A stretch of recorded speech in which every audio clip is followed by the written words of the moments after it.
அன்பிற் சிறந்த தவமில்லை, அன்புடையார் இன்புற்று வாழ்தல் இயல்பு. உலக தமிழ்ச்சங்கம் மதுரையும் சிங்கப்பூர் தமிழ் எழுத்தாளர் கழகமும் இணைந்து நடத்தும் சிங்கப்பூர் தமிழரும் தமிழும் இணையவழி ஆய்வரங்கத்தில் இணைந்திருக்கும் அனைவருக்கும் வணக்கம். உலக தமிழ்ச்சங்கத்தின் இயக்குனர் முனைவர் ப. அன்புச்செழியன் ஐயா அவர்களுக்கும் வணக்கம். சிங்கப்பூர் தமிழ் எழுத்தாளர் கழகத்தின் துணைத் தலைவர் திரு நா. ஆண்டியப்பன் ஐயா அவர்களுக்கு வணக்கம். வணக்கம். இன்று முதல் 3 நாட்கள் சிங்கப்பூரில் தமிழரின் கலைகள் எப்படி இருக்கிறது என்பது குறித்து நாம் பார்க்க இருக்கின்றோம். அதில் முதலாவதாக தமிழரின் இசை, அது குறித்து நம்மிடையே உரையாற்ற வருகை தந்திருக்கிறார் திருமதி சவுந்தரநாயகி வைரவன் அம்மா அவர்கள். அம்மா அவர்களின் இசை ஆசிரியை. அம்மா அவர்களுக்கு வணக்கத்தினை கூறி அவளை பற்றிய ஒரு அறிமுகம். வணக்கம்மா. வணக்கம். அம்மா அவர்கள் சிங்கப்பூரில் தமிழ் இசையை வளர்க்கும் நோக்கில் கலா மஞ்சரி எனும் அமைப்பை நடத்தி வருகின்றார். இவர் 3 இசைப்பட்டுகளை இதுவரை வெளியிட்டுள்ளார். இவர் சிங்கப்பூர், இந்தியா, மலேசியா போன்ற நாடுகளில் இசை நிகழ்ச்சிகள் நடத்தியுள்ளார்.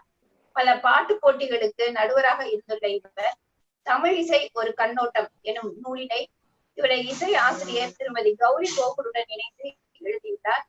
அப்புத்தகம் 2018ஆம் ஆண்டு சிங்கப்பூரில் தமிழ் மொழி விழாவில் வெளியீடு கண்டது. ஆன்லைன் வாய்ஸ் எனும் இணைய இதழின் ஆசிரியராகவும் பணியாற்றி வருகின்றார். அம்மா அவர்களின் பணிக்கு வாழ்த்துக்களையும் வணக்கத்தினையும் கூறி உரையினை தொடங்குமாறு அன்போடு கேட்கிறேன். நன்றி அம்மா. தொடங்கலாம்.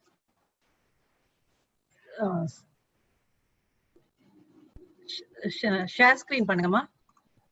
சரிங்க. செல்வராணி அந்த ஒரு நிமிடம்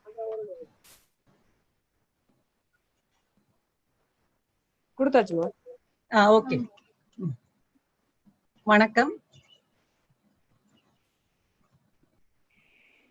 உலக தமிழ்ச்சங்கமும் சிங்கப்பூர் தமிழ் எழுத்தாளர் கழகமும் இணைந்து நடத்தும் இணையம் வழி இந்த ஆய்வரங்கில் உங்கள் அனைவரையும் சந்திப்பதில் மிக்க மகிழ்ச்சி.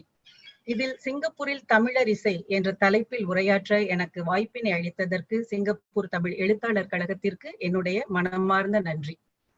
அறிமுகம். இந்த தலைப்பில் உரையாற்றுவதற்கு நான் புத்தகங்களை தேடிய பொழுது இது தொடர்பான தகவல்களை விரிவாக பதிவு செய்யப்பட்ட ஒன்றாக எனக்கு கிடைக்க பெற்றது 2015ஆம் ஆண்டு சிங்கப்பூர் இந்திய நுண்கலை கழகம் வெளியிட்ட கலா மஞ்சரி 50 Years of Indian Classical Music and Dance in Singapore என்ற மலர்தான். அதோடு சேர்த்து சிங்கப்பூரில் வாழும் மூத்த மற்றும் இளம் இசை கலைஞர்கள், படைப்பாளர்கள், இசை பயிற்றுவிப்பாளர்கள், தொலைக்காட்சி மற்றும் வானொலி நிகழ்ச்சி தயாரிப்பாளர்கள், ஆசிரியர்கள், பேராசிரியர்கள், கவிஞர்கள் போன்றோருடன் உரையாடியதிலிருந்து திரட்ட பெற்ற செய்திகளையும் உங்களுடன் நான் இன்று பகிர்ந்து கொள்ள விளைகிறேன். தொடக்க காலம். 1819ஆம் ஆண்டு சர் ஸ்டாம்ஃபர்ட் ராஃபல்ஸ் சிங்கப்பூர் வந்த பொழுது அவருடன் வந்த முதல் தமிழராக கருதப்படும் நாராயண பிள்ளையை தொடர்ந்து பல தமிழர்கள் தொழிலாளர்களாக, சிறை கைதிகளாக, வாணிபம் தொழில் செய்பவர்களாக, சிப்பாய்களாக இங்கு வந்தனர்.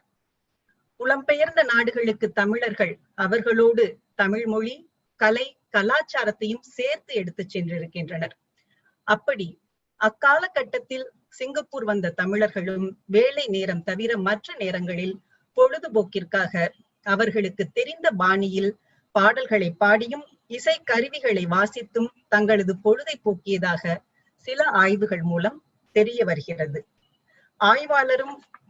ஆய்வாளரும் வரலாற்றாளரும் ஆன திருமதி கௌரி கிருஷ்ணன் அவர்கள் 1890ஆம் ஆண்டு கிடைக்க பெற்ற ஒரு சதிராட்ட கலைஞர்களை கொண்ட புகைப்படத்தை அடிப்படையாக கொண்டு சிங்கப்பூரில் முதல் இசை மற்றும் நடன நிகழ்ச்சி அப்பொழுது நடந்திருக்கலாம் என்று கருதுகிறார்.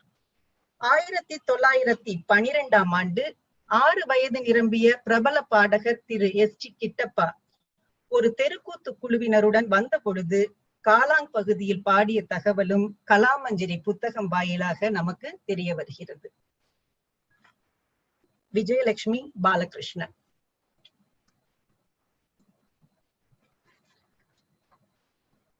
1934ஆம் ஆண்டு சிங்கப்பூரில் பிறந்தவர் மூத்த இசைக்கலைஞர் திருமதி விஜயலட்சுமி பாலகிருஷ்ண சர்மா ஆவார். அவருடைய தந்தையார் திரு சுப்பிரமணியன் 1905 சிங்கப்பூரில் பிறந்தவர்.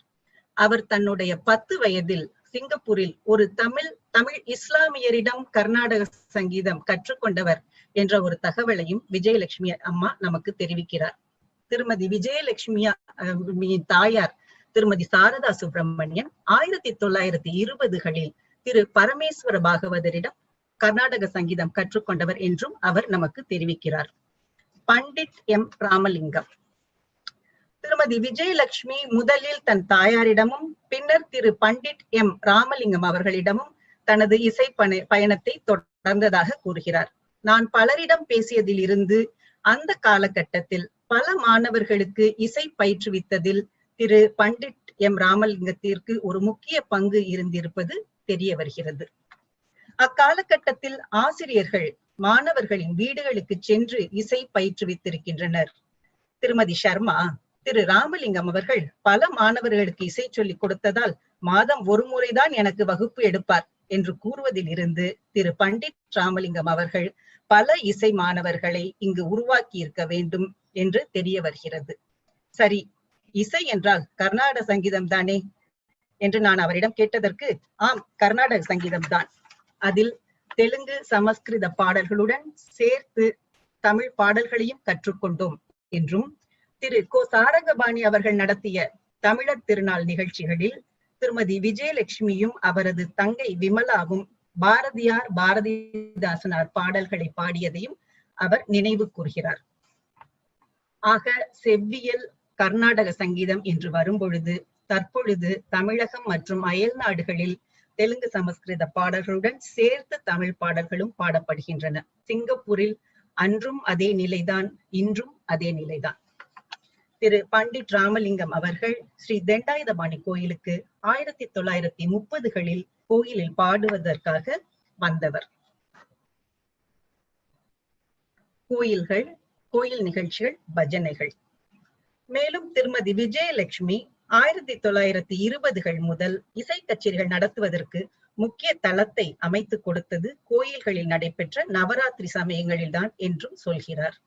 குறிப்பாக ஸ்ரீ தெண்டாயுதபாணி கோயில், சௌத்ரிஜ் மாரியம்மன் கோயில், டோபிகாட்டில் அமையப்பெற்ற சிவன் கோவில்களை அவர் சொல்லுகிறார். 1902 சிங்கப்பூரில் பிறந்த திரு தாத்தா சுப்பையா அவருடைய த அன்சீன் ஹேண்ட் என்ற சுயசரிதை புத்தகத்தில் 18ஆம் பெருக்கு, சரஸ்வதி பூஜை போன்ற ஹிந்து பண்டிகைகளின் போது சுவாமி ரதம் இழுக்கப்பட்டு வீதி உலா வரும் என்றும் அப்பொழுது தமிழ் பஜனை பாடல்கள் பாடப்பட்டதையும் கூறுகிறார்.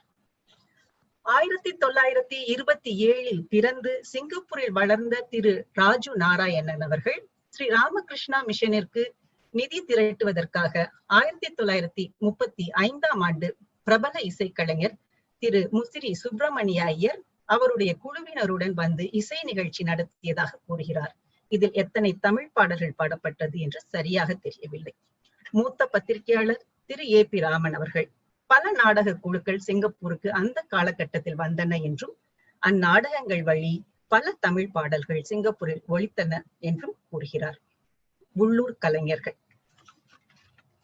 இந்த படத்தில் நாம் காண்பது புல்புல் தாரா ரத்னம் என்பவராகும். இவர் ஒரு சிறந்த, அந்த காலத்தில் உள்ள சிறந்த இசைக்கலைஞர் ஆவார்.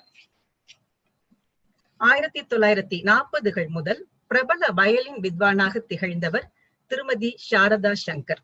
அவருடைய மகள்கள் டாக்டர் உமாராஜன், சோபா சங்கர் இருவரும் இசை மற்றும் நடனத்தில் தேர்ச்சி பெற்றவர்கள். திரு ஏ.ஆர். ரகுமான் இசையில் மே மாதம் படத்தில் மார்கழி பூவே என்ற பாடலை பாடியவர் சோபா சங்கர் என்பது குறிப்பிடத்தக்கது. திரு ராஜம் பாலச்சந்தரிடமும் சிங்கப்பூர் இந்திய நுண்கலைக் கழகத்திலும் பல வருடம் இசை பயின்ற திருமதி புஷ்பலதா நாயுடு 1965 அவருடைய சகோதரி திருமதி பிரியலதா அருணுடன் உள்ளூர் கவிஞர் க. பெருமாள் அவர்கள் எழுதிய சிங்கப்பூர் கவிதைக்கு அப்பொழுது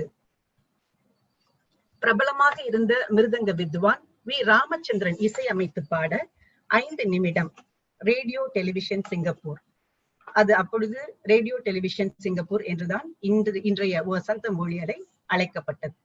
அதில் நடனமாடியதை நினைவு கூர்கிறார்.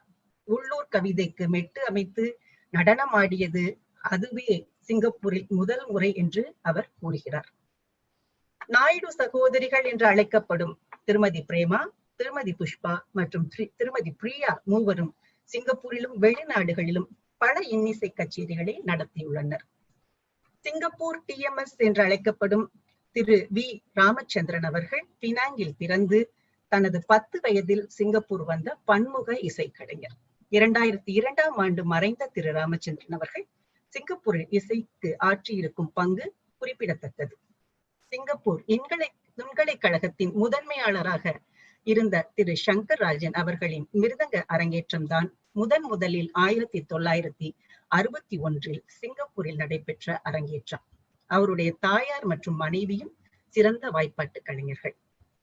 மேலும் இசைக்கலைஞர்கள் பலரை அந்த காலகட்டத்தில் குறிப்பிட்டு சொல்லலாம். அவர்களில் சிலர் வயலின் பி சாரங்கபாணி, மிருதங்கம் MV குருசாமி, கடம் கோவிந்தசாமி, வீணை வித்வான் அம்பாலிகே, இந்த படத்தில் காணப்படும் புல்புல் தாரா ரத்னம் போன்றோர். இலங்கை தமிழர்கள். இலங்கையில் இருந்து வந்த தமிழர்களும் சிங்கப்பூரில் இசை வளர உதவி இருக்கின்றனர். அப்படி குறிப்பிட்டு சொல்பவர்களில் 1930களில் திருமதி விஜயலட்சுமி ராஜா சிங்கப்பூரில் மிகச்சிறந்த வீணையாளர். அவருடைய தங்கை ஞானலட்சுமி ராஜேந்திரம் மிகச்சிறந்த வயலின் கலைஞர். இவர்கள் சிங்கப்பூரின் மூத்த அமைச்சர் திரு தர்மன் சண்முகரத்தினர் அவர்களின் உறவினர்கள் ஆவர். 1977ஆம் ஆண்டு அப்சராஸ் கலை நிறுவனத்தை சிங்கப்பூரில் தொடங்கிய திரு சத்தியலிங்கம் மற்றும் திருமதி நீலா சத்தியலிங்கம் தம்பதியினர் சிங்கப்பூரில் பல இசை மற்றும் நடன கலைஞர்களை உருவாக்கிய பெருமை இவர்களுக்கு உண்டு. திரு சத்தியலிங்கம் அவர்கள் பல இசை கச்சேரிகளை நடத்தியதுடன் சிறந்த இசை மாணவர்களையும் அவர் உருவாக்கி இருக்கிறார்.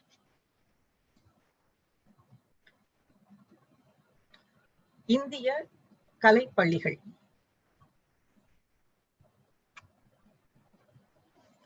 சிங்கப்பூரில் 1949ஆம் ஆண்டு தொடங்கப்பட்ட சிங்கப்பூர் இந்திய நுண்கலை கழகம் 1952ஆம் ஆண்டில் தொடங்கப்பட்ட பாஸ்கர் ஆர்ட்ஸ் அகாடமி, 1981ஆம் ஆண்டு தொடங்கப்பட்ட டெம்பிள் ஆஃப் ஃபைன் ஆர்ட்ஸ், 1999இல் தொடங்கப்பட்ட ஆலாபனா ஆர்ட்ஸ், 2000ஆம் ஆண்டுக்கு பின்னர் தொடங்கப்பட்ட சியாமா போன்ற அமைப்புகள் இந்திய கலைகளை கற்றுக் கொடுக்கின்றன. அதில் தமிழ் கீர்த்தனைகளும் கற்றுக் கொடுக்கப்படுகின்றது. தனியார் இசைப்பள்ளிகள். இந்த புகைப்படத்தில் நீங்கள் சில இசை ஆசிரியர்களை காண்கின்றீர்கள். தனியார் மூலம் தொடங்கப்பட்ட சமீப காலமாக நடத்தப்படும் இசை பள்ளிகள் தீவு முழுவதிலும் ஆங்காங்கே தற்பொழுது இயங்கி வருகின்றன. அதில் குறிப்பிட்டு சொல்லும்படி திருமதி கௌரி கோகுல் அவர்கள் நடத்தும் தஞ்சாவூர் பாரம்பரிய இசைப்பள்ளி, திருமதி உமா பிரகாஷ் நடத்தும் ஆம் ஆர்ட்ஸ் இசைப்பள்ளி, திருமதி சுமித்ரா ஸ்ரீனிவாசன் நடத்தும் சாங்கரி இசைப்பள்ளி, பீஜ் அகாடமி, திருமதி சுந்தரி சாத்தப்பன் நடத்தும் நக்ஷத்ராஸ், திருமதி வைஷ்ணவி ஆனந்த் நடத்தும் சேத்தாஸ், திருமதி வசந்தி ராமச்சந்திரன் நடத்தும் ஸ்ருதிலயா ஆர்ட்ஸ், திரு விக்னேஸ்வர் சண்முக சுந்தரம் நடத்தும் அம்பா காமாட்சி இசைப்பள்ளிகளை எடுத்து சொல்லலாம். திருமதி பாக்யாமூர்த்தி, திருமதி ஸ்ரீவித்யா ஸ்ரீராம், திரு லெனின் அவர்களும் பல இசை மாணவர்களுக்கு சிங்கப்பூரில் இசை பயிற்றுவிக்கின்றனர். இவர்களும் தங்கள் மாணவர்களுக்கு தமிழ் கீர்த்தனை மற்றும் பாடல்களை சொல்லிக் கொடுக்கின்றனர். மேலும் திருமதி பிரேமலதா நாயுடு, திருமதி லாவண்யா பாலச்சந்தர், திருமதி பாரதி முரளி, திருமதி காயத்ரி சங்கர நாராயணன், திரு பரத் கல்யாண், திருமதி விக்னேஸ்வரி வடிவழகன், திருமதி சுஷ்மா சோமசேகரா, திருமதி ஸ்வப்னா ஸ்ரீ ஆனந்த் போன்றோரும் சிங்கப்பூரில் இன்று குறிப்பிட்டு சொல்லும்படியான சிறந்த இசை கலைஞர்கள். மேலும் பல இசை கலைஞர்களும் ஆசிரியர்களும் சிங்கப்பூரில் இன்று இசை வளர உதவியாக இருக்கின்றனர். இம்மாணவர்கள் கோவில்களில் நடைபெறும் நவராத்திரி, மண்டலாபிஷேகம், மேலும் அந்தந்த பள்ளிகள் நடத்தும் ஆண்டு விழாக்களில் பாடும் வாய்ப்பினை பெறுகின்றனர். மற்ற இசை கலைஞர்கள். இப்பொழுது பல இசை கலைஞர்கள் சிங்கப்பூரில் தமிழர் இசைக்கு உதவுகின்றனர். அவர்களில் குறிப்பிட்டு சொல்லும்படி திரு தேவராஜன், திரு ரமணன், திரு சிவகுமார் போன்றோரை மிருதங்க வித்வான்களோடு சேர்க்கலாம். திரு மணிகண்டன், திரு சிவகுமார், திரு பவன் சந்தோஷ், திரு சரத், செல்வன் ஸ்வரூப், திரு வி ஆனந்த் போன்றோர் சிறந்த வயலின் கலைஞர்கள். இளம் கலைஞர் விருது பெற்ற திரு கான வினோதன், திரு சந்திரசேகர் போன்றோர் சிறந்த புல்லாங்குழல் கலைஞர்கள். திரு ராதா விஜயன், திரு லாசர் செபாஸ்டியன் போன்றோர் பல மாணவர்களுக்கு கீபோர்ட் பயிற்றுவிக்கும் ஆசிரியர்கள். தமிழ் அமைப்புகளால் நடத்தப்படும் இசை போட்டிகள். சிங்கப்பூரில் உள்ள தமிழ் அமைப்புகள் சில ஆண்டுதோறும் பாட்டு போட்டிகளை ஏற்பாடு செய்கின்றன. சிங்கப்பூர் தமிழ் எழுத்தாளர் கழகம் நடத்தும் கண்ணதாசன் விழா 1994 முதல் 1997 ஆண்டு வரை, பின்னர் 2003 ஆண்டு முதல் தொடர்ந்து நடைபெற்று வருகிறது. 2005 ஆண்டு முதல் கண்ணதாசன் பாட்டு திறன் போட்டி நடைபெறுகிறது. சிறியவர் பெரியவர் என இரு பிரிவினருக்கும் சாப்பிடவே இல்லையா? அங்க டேபிள்ல இருக்கு பாட்டு போட்டியை தமிழ் எழுத்தாளர் கழகம் நடத்தி வருகிறது. இதில் கண்ணதாசனால் இயற்ற பெற்ற பாடல்களை போட்டியாளர்கள் பாட வேண்டும். இறுதிச் சுற்றில் கண்ணதாசன் விழா அன்று நடைபெறும். அதில் வெற்றியாளர்களுக்கு பரிசுகள் வழங்கப்படுகின்றன. அதே போல பட்டுக்கோட்டை கல்யாண சுந்தரனார் பிறந்த நாளை ஒட்டி மக்கள் கவிஞர் மன்றம் பட்டுக்கோட்டை கல்யாண சுந்தரனார் பாட்டுத்திறன் போட்டியை நடத்தி வருகிறது. இதில் பட்டுக்கோட்டை கல்யாண சுந்தரனார் இயற்றிய பாடல்களை போட்டியாளர்கள் பாட வேண்டும். மேலும் பாபநாசம் சிவன் எழுதிய பாடல்களை கொண்டு அவருடைய பேரன் அசோக் ரமணி அவர்கள் சிங்கப்பூருக்கு வருகை புரிந்து உள்ளூர் அமைப்பு ஒன்றுடன் இணைந்து பாபநாசம் சிவன் பாடல்களில் போட்டி நடத்துகிறார். பாரதிதாசனார் இயற்றிய பாடல்களில் போட்டிகளும் நடைபெறுகின்றன. தேசிய கலைகள் மன்றத்தால் நடத்தப்படும் பாட்டு போட்டிகளும் சிங்கப்பூரில் குறிப்பிடத்தக்க ஒன்று. மேலும் திருப்புகழ் மற்றும் தேவார போட்டிகளும் நடைபெறுகின்றன. திருமுறை வகுப்புகள், திருமுறை மாநாடு. தேவார இசையை சிறுவர்கள் மட்டுமின்றி பெரியவர்களும் சிங்கப்பூரில் கற்க வாய்ப்பு உண்டு. இந்தியாவிலிருந்து இங்கு தேவார இசை பாடுவதற்காக வரவழைக்கப்படும் தேவார இசை கலைஞர்கள் கோவில்களில் தேவாரம் கற்றுக் கொடுக்கின்றனர். ஸ்ரீ தண்டாயுதபாணி கோயிலில் தற்பொழுது பணிபுரியும் திரு வைத்தியநாத தேசிகள் வார இறுதி நாட்களில் அவர் 5 கோயில்களில் தேவாரம் திருவாசகம் பயிற்றுவிப்பதாகவும் ஏறத்தாழ 150 மாணவர்கள் அவரிடம் தேவாரம் பயில்வதாகவும் கூறுகிறார். அவருக்கு தெரிந்தவரை சிங்கப்பூரில் தற்பொழுது 14 கோயில்களில் தேவார வகுப்புகள் நடப்பதாக கூறுகிறார். திருமுறை மாநாட்டு குழுவினரால் வருடந்தோறும் மிக விமர்சையாக 3 நாட்கள் திருமுறை மாநாடு 1981 ஆண்டு முதல் நடைபெற்று வருகிறது. இதில் தேவார பாட்டு போட்டியில் பல மாணவர்கள் கலந்து கொள்கிறார்கள். சிங்கப்பூர் இசைக்கலைஞரான செல்வி ஜானகி சண்முகம் தேவாரம் மற்றும் திருப்புகளில் ஒளிவட்டுகள் வெளியிட்டிருக்கிறார்.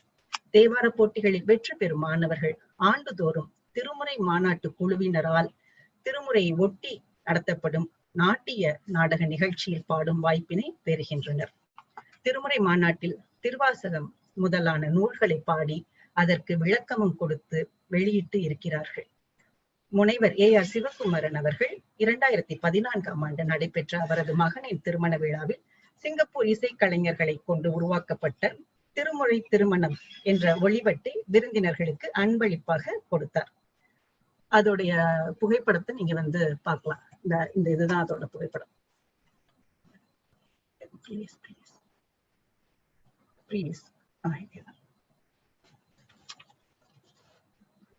மேலும் 2 வருடங்களுக்கு முன்னர் சிங்கப்பூரில் தேவாரம் பயிலும் சில மாணவர்கள் தமிழகத்தில் உள்ள ஆதீனங்களுக்கு சென்று அங்கு தேவார பாடல்களை பாடியதையும் திரு சிவகுமரன் அவர்கள் நமக்கு தெரிவிக்கிறார்.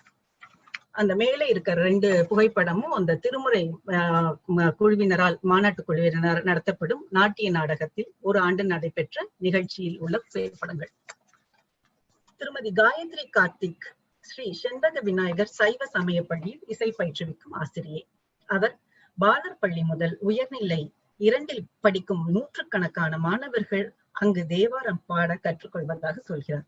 அந்த பாடல்களுக்கு விளக்கமும் தரப்படுவது ஒரு சிறப்பான செய்தி.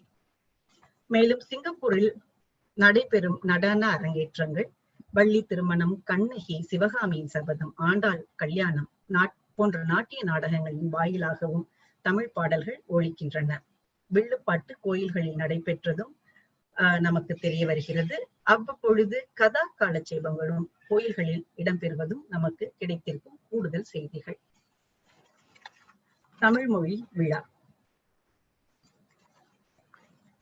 2007ஆம் ஆண்டு முதல் வளர்த்தமிழ் இயக்கம் அதன் துணை அமைப்புகளுடன் சேர்ந்து ஏப்ரல் மாதத்தில் நடத்தி வரும் தமிழ் மொழி விழாவில் சினிமா, உள்ளூர் பாடல்கள், தமிழ் அறிஞர்கள் எழுதிய பாடல்கள் என சில நிகழ்ச்சிகளில் கலைஞர்கள் படைப்பதை நாம் காணலாம்.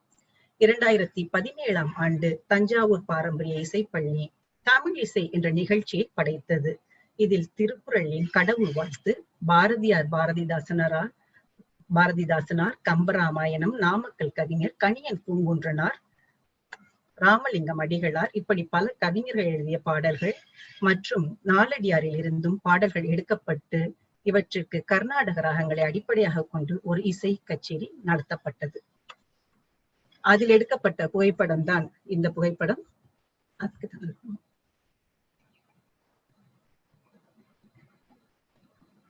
ஏப்ரல் மாதம் தொடக்க நிகழ்ச்சியோட புகைப்படம் வசந்தம் நேரடி ஒளி அலையில் அது ஒளிபரப்பு படம் எப்பொழுதும் அதோடைய புகைப்படம் இந்த பக்கம் இருக்குது. இந்த பக்கம் இருக்குது அந்த தஞ்சாவூர் பாரம்பரிய இசைப்பள்ளி நடத்தின இசை நிகழ்ச்சியோட புகைப்படம்.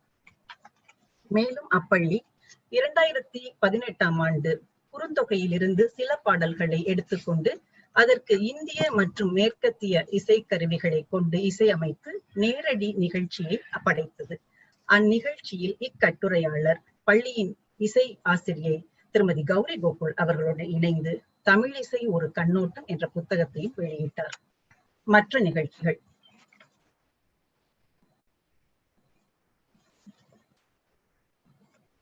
சிங்கப்பூரில் ஏராளமான தமிழ் நிகழ்ச்சிகள் நடைபெறுகின்றன.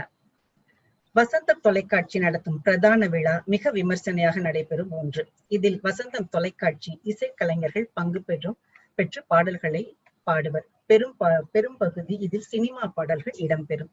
தமிழ் மொழி விழாவின் தொடக்க நிகழ்ச்சி சில வருடங்களாக வளர்த்தமிழ் இயக்கம் வசந்தம் தொலைக்காட்சியுடன் இணைந்து நேரடி ஒளிப்பாக நடத்துகிறது. இதிலும் நிறைய கலைஞர்கள் பங்கு பெற்று தமிழ் பாடல்களை பாடுவர். லிஷா என்ற லிட்டில் இந்தியா கடைக்காரர்கள் மரபுடைமை சங்கம் ஏற்பாட்டில் ஆண்டுதோறும் பொங்கல், தீபாவளி ஒளியூட்டு நிகழ்ச்சிகள் நடைபெறும். இதில் நல்ல தமிழ் பாடல்களை நாம் கேட்க முடியும். ஏறத்தாழ 2 வாரங்கள் நடைபெறும் இந்த திருவிழாவில் உள்ளூர் மற்றும் வெளிநாட்டு இசைக்குழுவினரின் நிகழ்ச்சிகளும் நடைபெறும். எஸ்பிளனே நடத்தும் கலா உற்சவம் நிகழ்ச்சி ஆண்டுதோறும் நவம்பர் மாதம் 2002ஆம் ஆண்டு முதல் நடந்து வருகிறது. சில வருடங்களில் தமிழ் இசை படைப்புகளும் இதில் நடைபெற்றிருக்கின்றன. நற்பணி பேரவைக்கு கீழ் இயங்கும் இந்திய நற்பணி செயற்குழுக்கள் தீபாவளி, பொங்கல், தமிழ் புத்தாண்டு, தேசிய தின நாள் இவற்றை ஒட்டி நடத்தும் நிகழ்ச்சிகளிலும் தமிழ் பாடல்கள் ஒலிக்கின்றன. இசை வட்டுகள், இசை குழுக்கள் சிங்கப்பூரில் இந்திய மற்றும் தமிழ் பாடல்கள் பாடும் இசைக்குழுக்கள் இருந்திருக்கின்றன. தற்பொழுது இயங்கியும் வருகின்றன. அவற்றுள் சில 1958இல் முதலில் தொடங்கப்பட்ட ஸ்ரீராம் ஆர்கெஸ்ட்ரா, திரு சையத் யாக்கூப் அவர்கள், திரு முகமது ரஃபி அவர்களின் தந்தையார் அவர்களால் தொடங்கப்பட்ட ஜீவன் மியூசிக் பார்ட்டி, 1960களில் திரு ரேமன் அவர்களால் தொடங்கப்பட்ட சிங்கப்பூர் இந்தியன் மியூசிக் பார்ட்டி, 1970களில் தொடங்கப்பட்ட ஃபெப்ரா, பிரபல உள்ளூர் கலைஞர் திரு முகமது ரஃபி மற்றும் அவருடைய சகோதரர்கள் திரு முகமது பஷீர், திரு முகமது நூர் இவர்களால் 1978இல் தொடங்கப்பட்ட வசந்தம் பாய்ஸ் இசைக்குழுக்களை நாம் குறிப்பிட்டு சொல்லலாம். சிங்கப்பூரில் இவர்களுடன் இணைந்து மேலும் பல இசைக்குழுக்கள் சிறப்பாக நிகழ்ச்சிகளை நடத்தி இருக்கின்றன. 1960களில் தென்காசி முஸ்லிம் சகாய சபா ஷாஜகான் இசைக்குழுவினர் நோன்பு பெருநாள் மற்றும் திருமண விழாக்களில் பாடியதையும் மூத்த கவிஞர் திரு காத்துமு இக்பால் அவர்கள் கூறுகிறார். அவர்கள் சினிமா மெட்டில் இறைப்பாடல்களை பாடுவார்கள் என்றும் திரு இக்பால் அவர்கள் நமக்கு தெரிவிக்கிறார்.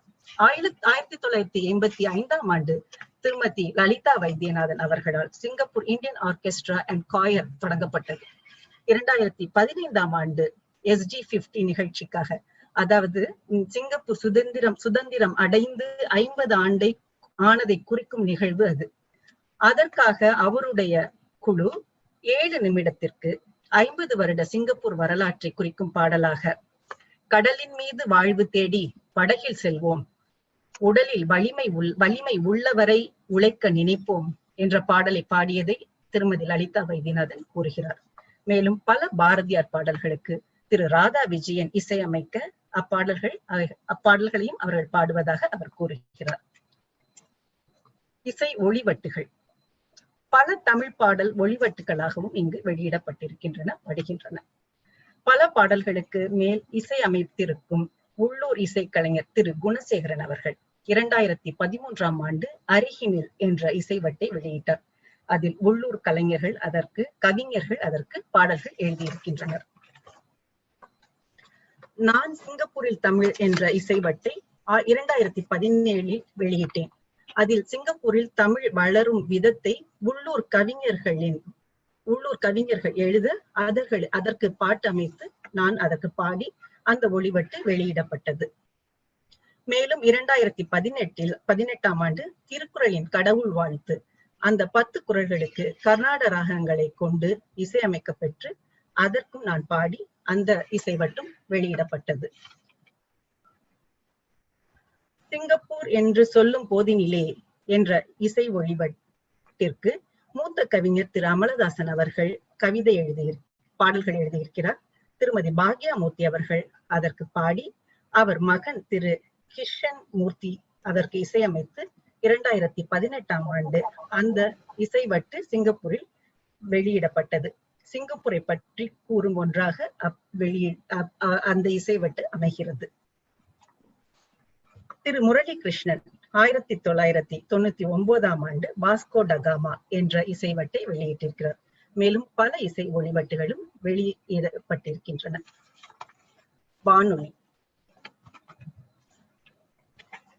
1935ஆம் ஆண்டு தொடங்கப்பட்ட ரேடியோ மலாயா சிங்கப்பூர் என்ற வானொலி ஒளி அலை பல பெயர் மாற்றங்களை கண்டு இன்று ஒளி 96.8 என்று அழைக்கப்படுகிறது.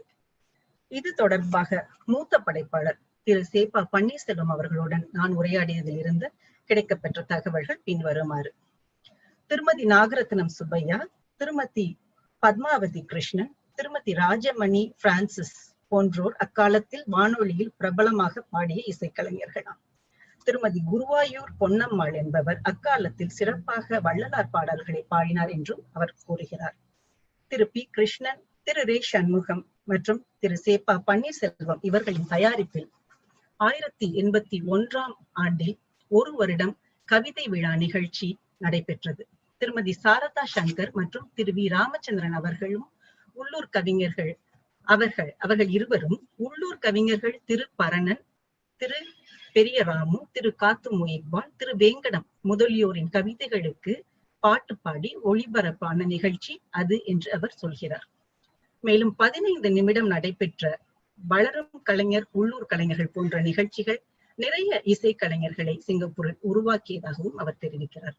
1/2 மணி நேரம் நடைபெற்ற இசை அமுதம் நிகழ்ச்சியில் உள்ளூர் கலைஞரின் ஒரு இசை நிகழ்ச்சி நடத்தப்படும் என்றும் 1 மணி நேரம் நடைபெற்ற சிறப்பு இசை நிகழ்ச்சிகளில் ML வசந்தகுமாரி, KP சுந்தராம்பாள் மற்றும் தற்பொழுது மறைந்த திரு AL ராகவன் அவர்கள் மற்றும் பல பிரபலமான கலைஞர்கள் இசைக்கலைஞர் பாடியதையும் அவர் நினைவு கூறுகிறார்.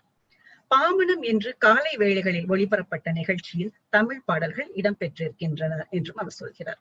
திருமதி யசோதா சோமசுந்தரம் பாடி பழகுவோம் என்ற நிகழ்ச்சியில் சிறுவர்கள் நவீன இசைக்கு எப்படி பாடுவது என்று நடத்தியதில் பல பள்ளி மாணவர்கள் பயன் பெற்றனர் என்றும் அவர் கூறுகிறார். மேலும் ராகங்களை பாடி அதற்கு விளக்கம் அளிக்கும் இசை நிகழ்ச்சிகளும் நடைபெற்றிருப்பதாகவும் திரு சேப்பா பன்னீர்செல்வம் அவர்கள் கூறுகிறார்.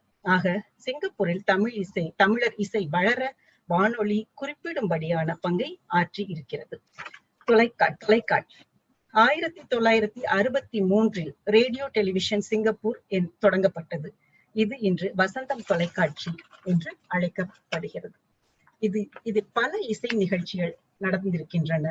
பல இசை கலைஞர்களை உருவாக்கியதோடு மட்டுமின்றி உலக அரங்கத்திற்கு அந்த இசை கலைஞர்களை அறிமுகமும் தொலைக்காட்சி செய்திருக்கிறது என்பது குறிப்பிடும்படியான ஒரு செய்தி. ஒளி ஒளி மாலை மதுரம், நினைத்தாலே இனிக்கும், மஸ்தானா மஸ்தானா, தீப் தக்கதி போன்றவை பிரபலமான இசை நிகழ்ச்சிகள்.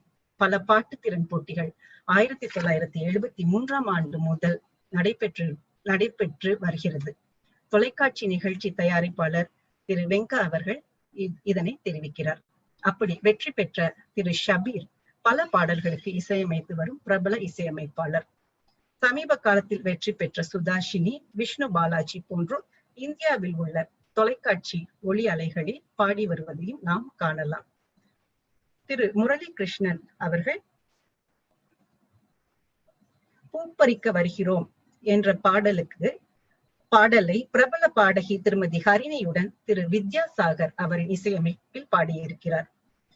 இதில் குறிப்பிட்டு சொல்லும்படியான நபர் திரு முகமது ரஃபி அவர்கள். திரு முகமது ரஃபி அவர்கள் அவருடைய தந்தையாரிடம் இசை பயணத்தை தொடங்கியதாகவும், பின்னர் அவருடைய இசைக்குழுவில் பல நிகழ்ச்சிகள் சிங்கப்பூரில் பாடியதையும், அவர் சகோதரர்களுடன் அவர் பல இசை நிகழ்ச்சிகளை இந்த சிங்கப்பூரில் அவர் நடத்தியதையும் அவர் நமக்கு சொல்கிறார். மேலும் இந்தியாவிற்கு சென்று அங்கு அவருடைய இசைத்திறனை மேலும் வளர்த்து கொண்டு ஏஆர் ரகுமான் இசையில் காதல் தேசம் படத்தில் திரு SP பாலசுப்ரமணியன் அவர்களுடன் அன்பே அன்பே என்ற பாடலையும் பாடியுள்ளார். மேலும் என் சுவாச காற்றே படத்தில் ஜும்பலக்கா ஜும்பலக்கா என்ற பிரபலமான பாடலை பாடியவர் நம் உள்ளூர் கலைஞர் முகமது ரஃபி ஆவார். கன்னத்தில் முத்தமிட்டால் படத்தில் ஸ்வர்ணலதாவுடன் சிக்னோரே என்ற பாடலையும் அவர் பாடியிருக்கிறார். மேலும் இளமாறன், சவுந்தரவள்ளி, திரு இளமாறன், திருமதி சவுந்தரவள்ளி, திருமதி மலர்வெள்ளி, திரு விஜயேந்திரன், திரு சூரியமூர்த்தி, திருமதி மகேஸ்வரி, திரு இர்ஃபுனுல்லா, திரு விக்னேஸ்வர் என்று பலரையும் சொல்லலாம். இளம் பாட்டு கலைஞரான Surya Airtel super singer junior 6 கலந்து கொண்டு விஜய் டிவியில் நடைபெறும் ஏர்டெல் சூப்பர் சிங்கர் அந்த நிகழ்ச்சி 2ஆம் இடம் பெற்ற வெற்றியாளர் ஆவார்.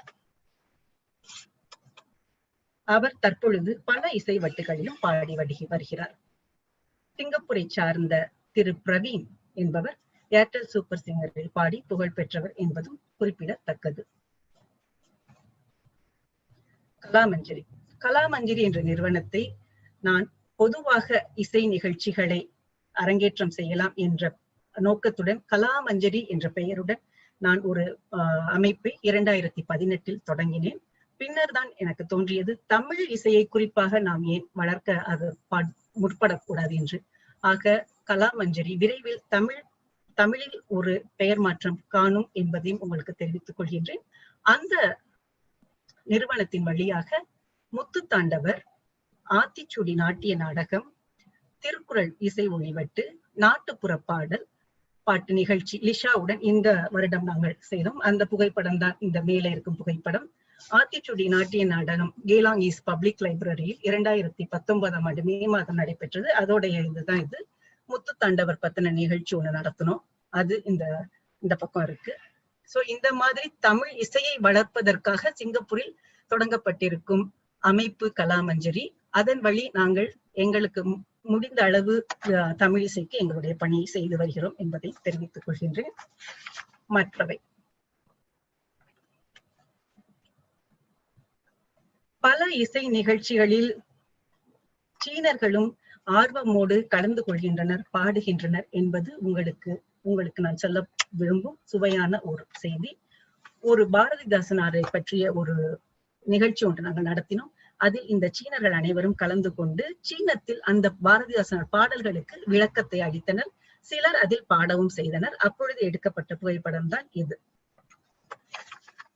சுருக்கமாக சில செய்திகளை சொல்லி என் உரையை முடிக்க விரும்புகிறேன். உம்மறு புலவர் தமிழ் மொழி நிலையத்தில் தமிழில் இசை வகுப்புகள் நடத்தப்படுகின்றன. Esplanade Victoria theatre, university cultural centre, drama theatre, Umaru Pulavar Tamil மொழி நிலையம் போன்றவை இங்கு இசை நிகழ்ச்சிகள் நடைபெறும் அரங்கங்களில் சில. தமிழ் மொழி கற்றல் வளர்ச்சி குழு தகுதியான தமிழ் நிகழ்ச்சிகளுக்கு நிதி ஆதரவு வழங்கி உதவி செய்கின்றனர். எங்களுடைய ஆத்திச்சூடி நாட்டிய நாடகம், நாட்டுப்புற பாட்டு, மேலும் மற்றொரு நிகழ்ச்சிக்கும் அவங்க வந்து மழலை பாட்டில் நாங்கள் இப்பொழுது ஒரு ஒளிவட்டை விரைவில் வெளியிட இருக்கிறோம். அதற்கும் தமிழ் மொழி கற்றல் வளர்ச்சி குழு எங்களுக்கு ஆதரவு வழங்கி இருக்கிறது. அவர்களுக்கும் எங்களுடைய நன்றி. அவர்கள் நிதி ஆதரவு வழங்குவதால் தகுதியான நிகழ்ச்சிகள் பல பல சுலபமாக படைக்கப்பட முடியும் என்பதும் குறிப்பிட வேண்டிய ஒரு செய்தி. என்னுடைய கருத்துரை. சிங்கப்பூரில் தமிழ் இசை ஆரோக்கியமாகவே வளர்ந்தும் வாழ்ந்தும் வருகிறது. நிறைய கவிஞர்கள் இங்கு இருக்கின்றனர். நிறைய இசை கலைஞர்களும் இருக்கின்றனர்.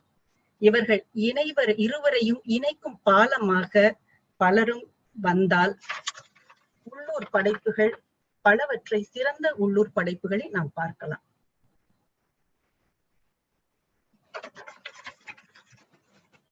நன்றி. என்னுடைய இந்த கட்டுரையை தயாரிப்பதற்கு உதவியாக இருந்த புத்தகம் கலாமஞ்சரி, சிங்கப்பூர் இந்திய நுண்கலை கழகம் வெளியிட்ட நான் முன்பு கூறிய கலாமஞ்சரி புத்தகம், மற்றும் என் கட்டுரையை வாசித்து எனக்கு ஆலோசனை கூறிய ஐயா தின்னப்பனார், திரு ஏ பி ராமன் அவர்கள், முனைவர் சிவகுமரன் அவர்கள், திரு சேஃபா பன்னீர்செல்வம் அவர்கள், திரு காத்துமு இக்பால், மற்றும் இதற்கு செய்திகளை வழங்கிய திரு முகமது ரஃபி, திருமதி பாக்யாமூர்த்தி,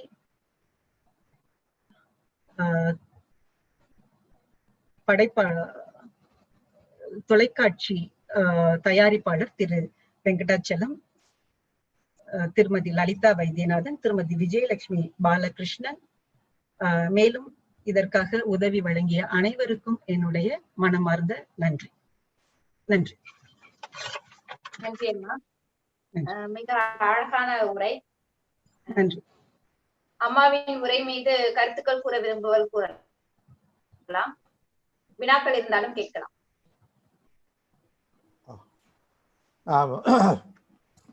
அம்மா, நான் சில கூடுதலா தகவல்கள் சொல்ல விரும்புறேன். சொல்லுங்க. இங்க வந்து அவங்க குறிப்பிட்ட மாதிரி நிறைய பேர் வந்து பாடல்கள் இயற்றி அதை இசையமைத்து இசைவெட்டுக்களாக வெளியிட்டு இருக்கிறார்கள். அதுல குறிப்பா சொல்லணும்னால் திரு பிச்சினிக்காடு இளங்கோ அவர்கள் சித்தி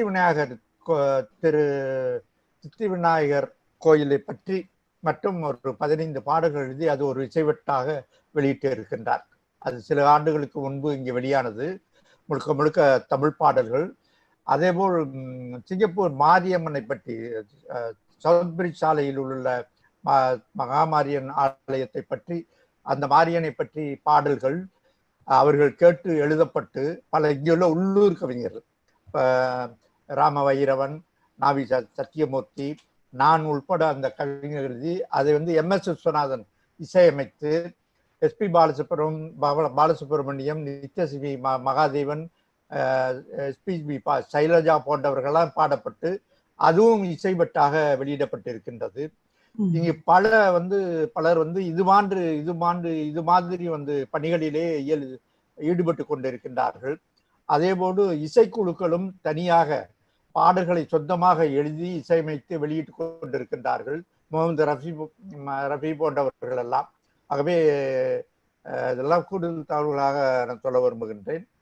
நன்றி. சிறப்பான ஒரு கட்டுரையை அவர்கள் படித்திருக்கிறார். அவருக்கு நன்றியை தெரிவித்துக் கொள்கின்றேன். நன்றி ஐயா. நான் ஒரு செய்தியை சொல்றேன். சௌந்தரநாயகி சிறப்பாக நல்ல தகவல்களை பலரிடம் சென்று தொகுத்து அருமையாக தொழில்நுட்பத்தோடு படைத்தார்கள். அவர்களுக்கு என்னுடைய பாராட்டும் வாழ்த்தும். அதே சமயத்தில் திருமுறை மாநாட்டின் சார்பாக வைத்தியநாத தேசியர் சொல்லிக் கொடுத்து ஒரு சீன பெண், ஒரு மூதாட்டி, கிட்டத்தட்ட ஒரு தேவார பாடல்களை வைத்தே பாடி நிகழ்ச்சி நடத்தக்கூடிய ஆற்றலுடையவர்கள் இருக்கிறார்கள். அதையும் நீங்கள் சேர்த்துக் கொள்ளலாம் என்று நினைக்கிறேன். திருக்குறள் நிகழ்ச்சியில் மிக சிறப்பாக அந்த சீன பெண்களும் நாட்டியம் ஆடினார்கள். அதில் மலாய் பெண்களும் இருந்தார்கள் என்பது என்னுடைய நினைப்பு. ஆமாய்யா, உங்களுடைய மாணவர் வந்து ஒரு மலாய் மாணவர், உங்கள்கிட்ட தமிழ் படிச்ச மாணவர், அவரு ஒரு திருக்குறளை வந்து பாடினாரு அந்த நிகழ்ச்சியில. அதனால நம்முடைய தமிழ் இசை நம்முடைய தமிழரோடு மட்டுமன்றி மற்ற இனத்தவர்களுக்கும் சென்றிருக்கிறது என்பதை மற்றவர்களுக்கு சொல்லுகிறதற்காக இந்த செய்திகளை சொன்னேன். பலர் வந்து சில நீங்க குறிப்பிட்ட மலாய் மாணவர் நன்றாக தமிழ் திரைப்பட பாடல்கள் எல்லாம் பாடக்கூடியவர், பல நிகழ்ச்சிகளில் பாடியிருக்கிறார். அதுபோல இது நம்மோடு மட்டுமில்லாமல் இந்த மற்ற இனத்தவருக்கும் செல்லுகிற வாய்ப்பு கிட்டியிருக்கிறது என்பதையும் சொல்லி உங்களுக்கு என்னுடைய பாராட்டையும் வாழ்த்தையும் தெரிவித்துக் கொள்கிறேன். நன்றி, வணக்கம். நன்றி. அம்மா வணக்கம். வணக்கம்மா, சொல்லுங்க. எங்களை எல்லாம் தமிழ்நாடு வளர்த்து கொண்டு இருக்கின்றது.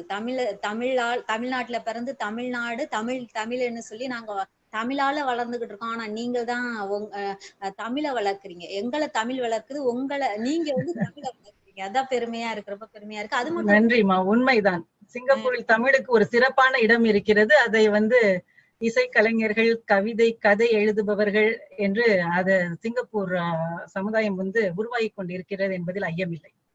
ஆமாமா. அதுல இன்னொரு விஷயம் என்னன்னா, நம்ம கொஞ்சம் குறுகிய கலைகளிலே இவ்வளவுக்கும் நம்ம மேன்மை அடைகிறோம்னா, ஆயக்கலைகள் 64 63 நம்மளுக்கு வரலாறு அந்த இலக்கிய வரிகள்ல இருக்கு. அப்படின்றப்ப அனைத்து கலைகள் சார்ந்தும் அந்த எழுச்சிகள், விழிப்புணர்வுகள் ஏதாவது நம்ம கல்விகள்ல இருக்குங்களா? இருக்குமா. இப்போதைக்கு எனக்கு அந்த தகவல்கள் அது கிடைக்க பெறாதனால நான் சொல்லல. ஏகேடி கிரியேஷன்ஸ் அப்படின்னு இங்க ஒரு நிறுவனம், அவங்க பறை அந்த மாதிரி பாரம்பரிய தமிழ் இசை கலைஞர், எனக்கு சரியான தகவல்கள் கிடைக்காதனால நான் என்னோட உரையில நான் அதை சேர்த்துக்கல. ஆஸ்திரேலிய பல்கலைக்கழகத்தோடு அவர்கள் இணைந்து ஒரு பட்டய படிப்பை நடத்துவதாக நான் அறிகிறேன். அதுல அவங்க மயிலாட்டம், ஒயிலாட்டம் அப்படிப்பட்ட அந்த பாரம்பரிய தமிழ் இசை கலைகளை அவர்கள் கற்பிக்கிறார்கள். அந்த மாதிரி இதுவும் இருக்கு. நாட்டுப்புற பாடல்கள் நாங்க அத அங்கே ஊர்ல போய் அந்த நாட்டுப்புற இசை கருவிகளை கொண்டு பாடல்களை ஒளிப்பதிவு செய்து இங்கு நேரடியாக -1 ட்ராக்ல இந்த 2020 ஜனவரி 12 பொங்கல் திருவிழாவை ஒட்டி அந்த ஒரு நிகழ்ச்சியை படைத்தோம், கலாமஞ்சரி. அந்த மாதிரி இப்பொழுது அந்த மாதிரியான ஒரு சூழலும் சிங்கப்பூரில் நிலவுகிறது என்றுதான் சொல்ல வேண்டும். நன்றி அம்மா.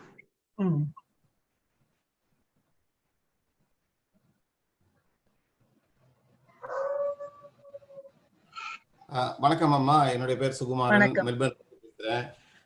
ரொம்ப மகிழ்ச்சி அம்மா. நீங்க நிறைய சிங்கப்பூர்ல உள்ள இசைக்கலைஞர்கள் எல்லாருமே இசைக்காக ரொம்ப பாடுபட்டு இருக்கீங்க. அதுல குறிப்பா கலாமஞ்சரி அமைப்பு அப்படின்னு நீங்க தோற்றுவித்து அதுல தமிழ் இசைக்காக ஒரு ஆராய்ச்சி மாதிரி செஞ்சு கொண்டுட்டு வரேன்னு சொல்லியிருந்தீங்க. அப்படிதான் நான் புரிஞ்சுக்கிட்டேன். ஆராய்ச்சின்னு சொல்றதுக்கு இல்லையா, அது நான் கலாமஞ்சரி அப்படின்னு பெயர் வச்சப்ப இசை நிகழ்ச்சிகளை நம்ம அரங்கேற்றக்கூடாது ஏன் அப்படிங்கிற ஒரு எண்ணத்துல அது ஆரம்பிக்கப்பட்டது. அப்புறம் தான் எனக்கு தெரிய வந்தது, தமிழ் இசைக்காக நாம் ஏன் அதை செய்யக்கூடாது. தமிழ் அறிஞர்கள் பல பாடல்களை பாடி இருக்கிறார்கள். அவை இப்பொழுது நான் சொன்னது போல கர்நாடக சங்கீதம் எடுத்துக்கொண்டால் தெலுங்கு சமஸ்கிருத கீர்த்தனைகளுடன் சேர்ந்துதான் தமிழ் பாடல்கள் பாடப்படுகின்றன. ஆனால் எத்தனையோ தமிழ் இசைக்கலைஞர்கள் நிறைய தமிழ் பாடல்களை எழுதி இருக்கிறார்கள். அவற்றையெல்லாம் பாடவிடும். முத்துத்தாண்டவர் குறிப்பாக சொல்ல வேண்டும் என்றால் தமிழ் இசை மூவரில் ஒருவர் முத்துத்தாண்டவர்.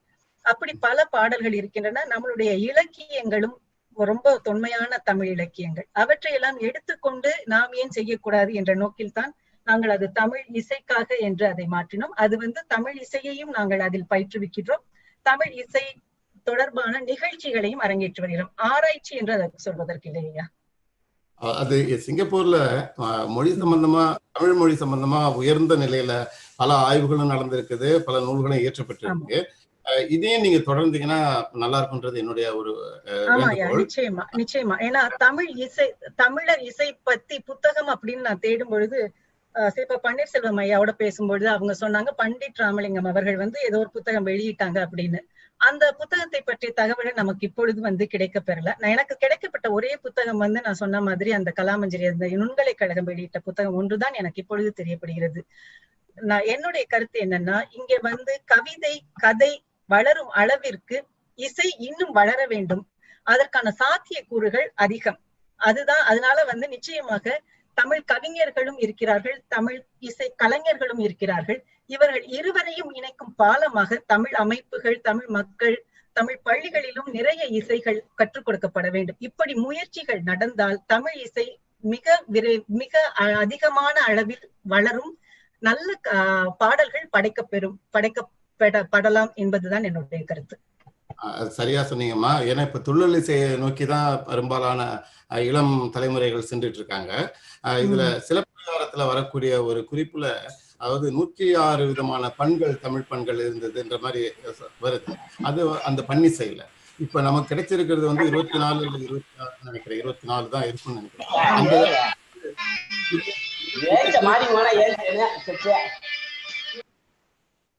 ஏதோ ஒரு இடையூறு இடையில இந்த ஆய்வை நோக்கி, ஆய்வுன்னு சொல்றதை விட, ஏன்னா நீங்க இசைத்துறையில ரொம்ப ஆர்வத்தோட இருக்கக்கூடிய பிள்ளைகள் நிறைய பேர் அங்க இருக்கிறதுனால அவங்களுக்கு ஒரு தூண்டுதலாகவும் தமிழுக்கு ஒரு தொண்டாகவும் இது அமையுன்றது என்னுடைய வேண்டுகோள். அப்புறம் இன்னொரு குறிப்பு நீங்க சொன்னீங்க, அங்க உள்ள ஒரு இசை கூடம் ஆஸ்திரேலியாவில் இருக்கக்கூடிய ஒரு நிறுவனத்துடன் ஒரு இசை, அது உண்மைதாமா. அந்த ஒரு பெரிய முயற்சி நடந்துட்டு இருக்குது. இப்ப அது அவங்க வந்து கிளாஸஸ் நடத்திக்கிட்டு இருக்காங்களாம். நடத்திட்டு இருந்து இப்ப வந்து ஏறத்தாழ 1 வருடமாவே தொடர்ந்து நடந்துகிட்டு வருது.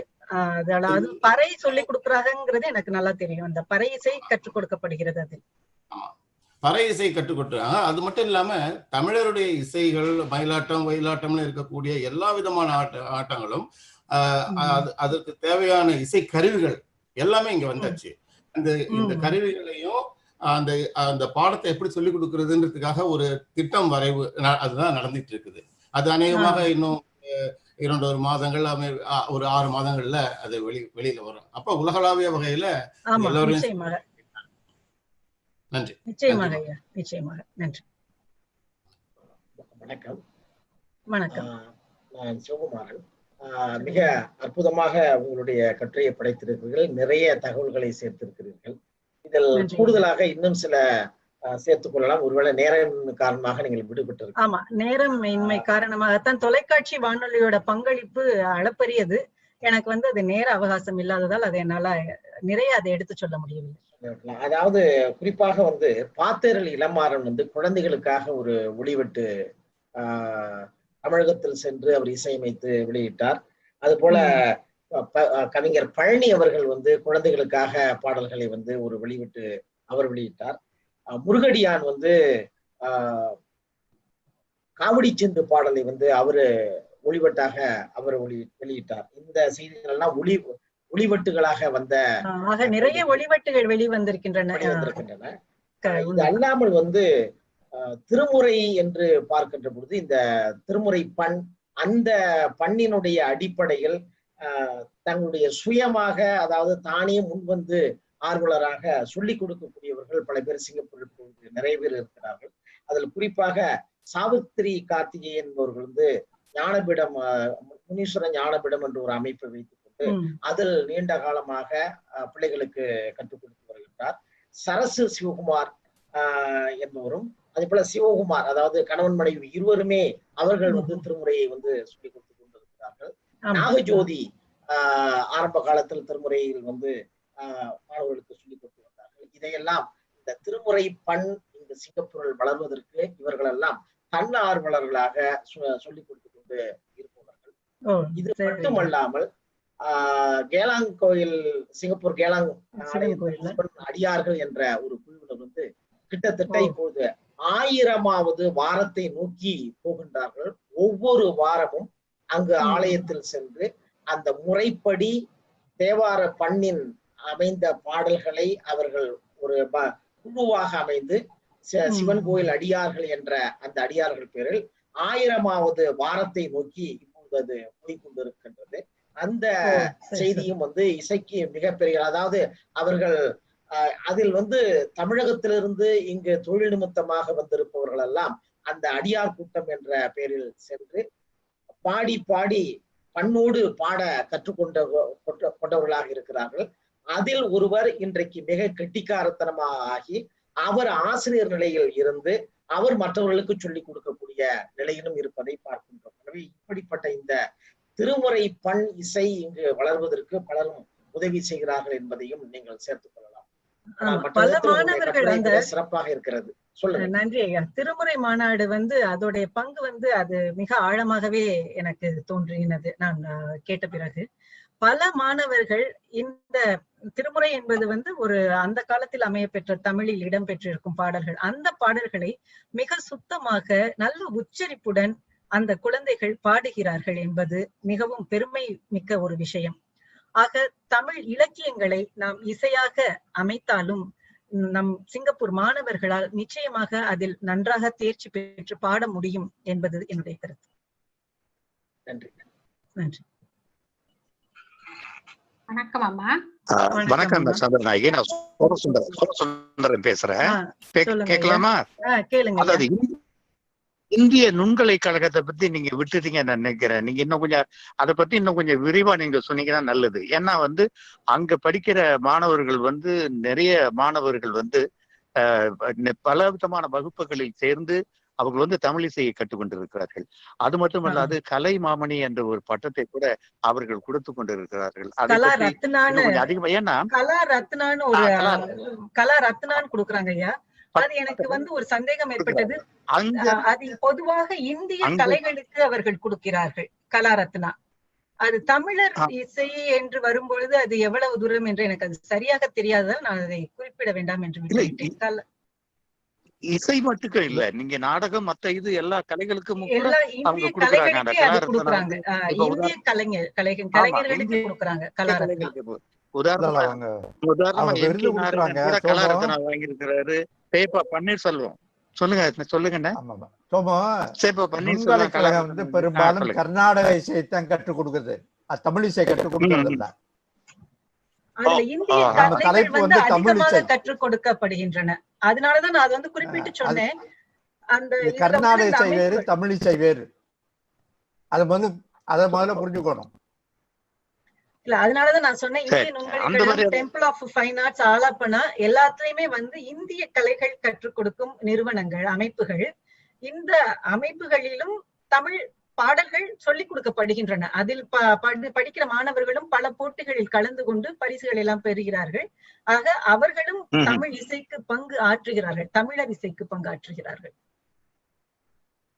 அதனாலதான் நான் ரொம்ப விரிவா உள்ளுக்குள்ள போய் நான் சொல்லல. வணக்கம் அம்மா, நான் தேவி வீரப்பன் பேசுறேன்.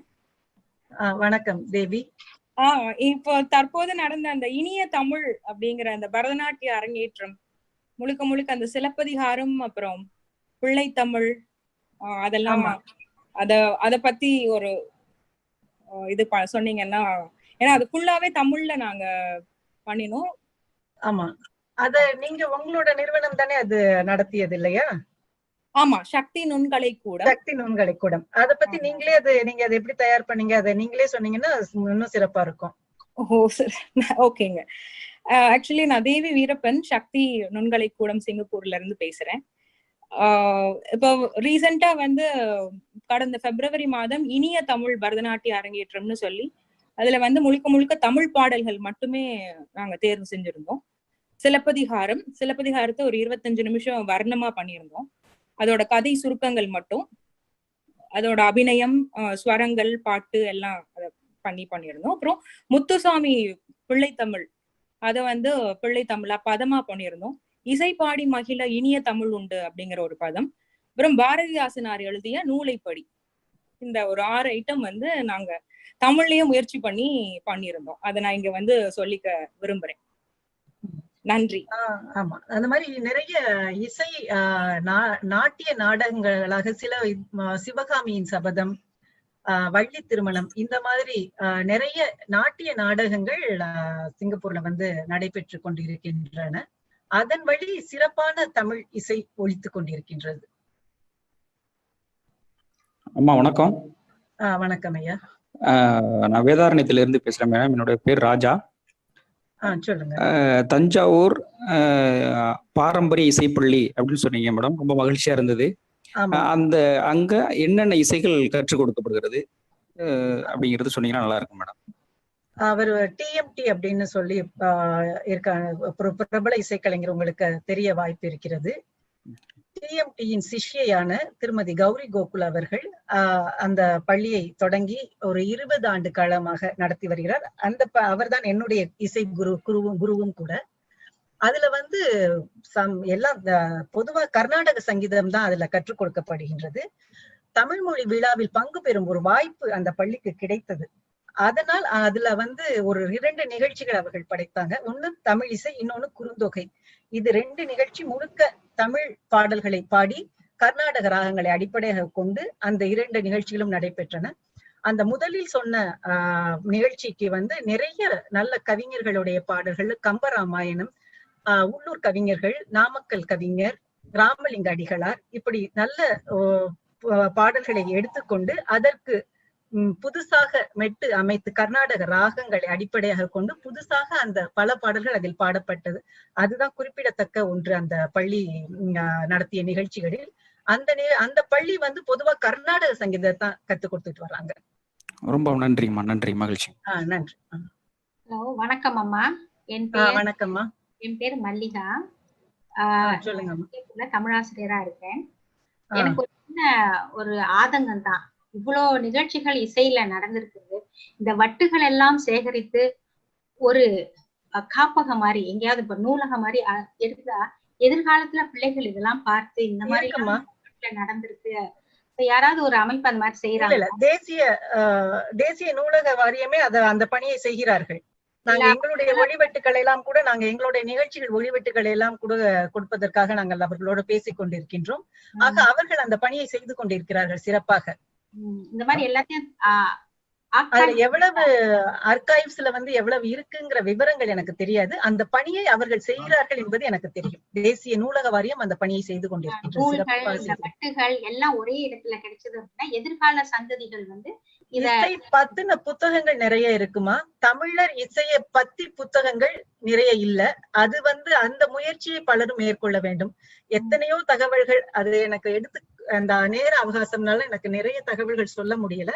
ஆனா அனைத்து தரப்பிலும் தமிழ் இசை இங்கு இசை தமிழர்களால் பாடப்படுகின்றது. தமிழ் இசை கருவிகள், தமிழ் இசை கலைஞர்கள் நிறைய பேர் இருக்கிறார்கள். அது வந்து அதுக்கு பஞ்சம் கிடையாது. சிங்கப்பூர்ல நல்லா வளர்ந்துகிட்டு இருக்கு. நன்றாகவும் வாழ்ந்து இருக்கிறது, நன்றாகவும் வாழ்ந்து கொண்டு இருக்கிறது. இன்னும் முயற்சிகள் பல எடுத்தால் பல படைப்புகள் வரும். அதுதான் இப்போ வந்து அந்த புத்தகங்கள், ஆராய்ச்சிகள் நிறைய நடக்கணும். அது வந்து அந்த பகுதியில வந்து நம்ம கொஞ்சம் கவனம் செலுத்தணும். ஒளிவட்டுகள் நிறைய இருக்கின்றன.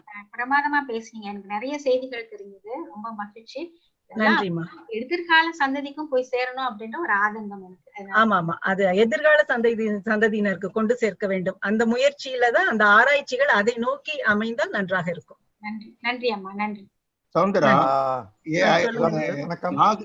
நான் இரணியா என்ற ஒரு பெண்ணு மிக சிறப்பாக அனைத்துலக ரீதியில அமெரிக்கா, லண்டன் போன்ற இடங்கள்ல எல்லாம் தமிழிசை பாடலை பாடியிருக்கிறது. திரை இசை பாடலையும் திரை இசையிலையும் அது பங்கு பெற்றிருக்காரு. தமிழ்நாட்டிலையும் பல இடங்கள்ல பங்கு பெற்ற ஒரு பெண் என்பதையும் குறிப்பிட விரும்புகிறேன். லண்டன் நாகுனுடைய மகள் தெரியும். அது வந்து நிறைய அமெரிக்காவில அந்த பொண்ணு கூட ஒரு ஒளிவட்ட கூட வெளியிட்டது சிறு வயதிலேயே அந்த பொண்ணு. அது அதோட நல்ல இப்ப அனைத்துலக ரீதியில பல இடங்கள்ல பாடி பரிசுகள், விருதுகள் எல்லாம் பெற்றுக்கிறது. அதையும் அது ஒரு குறிப்பிட வேண்டிய செய்திதான். அப்புறம் இன்னொரு தகவல். சொல்லுங்க ஐயா. வணக்கம்.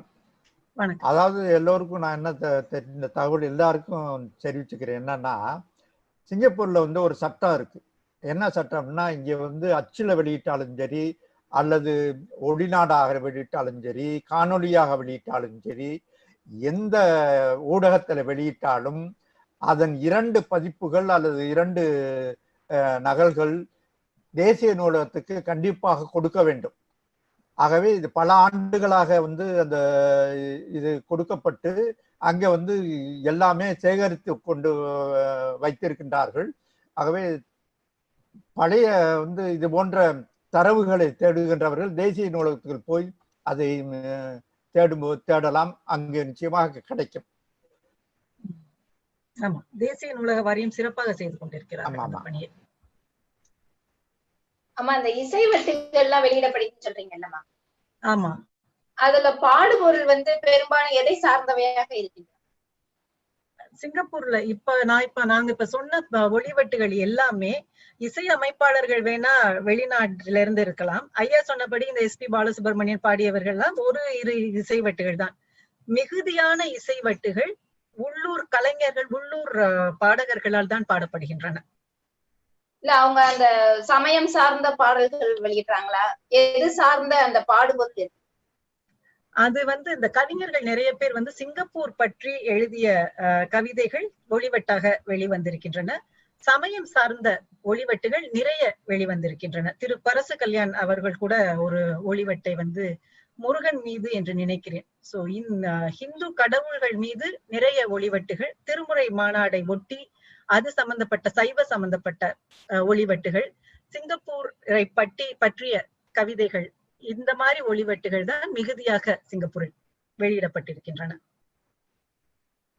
இளைஞர்கள் வெளியிடுவதுல எந்த மாதிரி? இப்ப தற்போது உள்ள இளைஞர்களுக்கு தமிழ் இசையை பெரும்பகுதி கர்நாடக சங்கீதம் தான் அவங்க எல்லாருமே கத்துக்கிட்டு வர்றாங்க.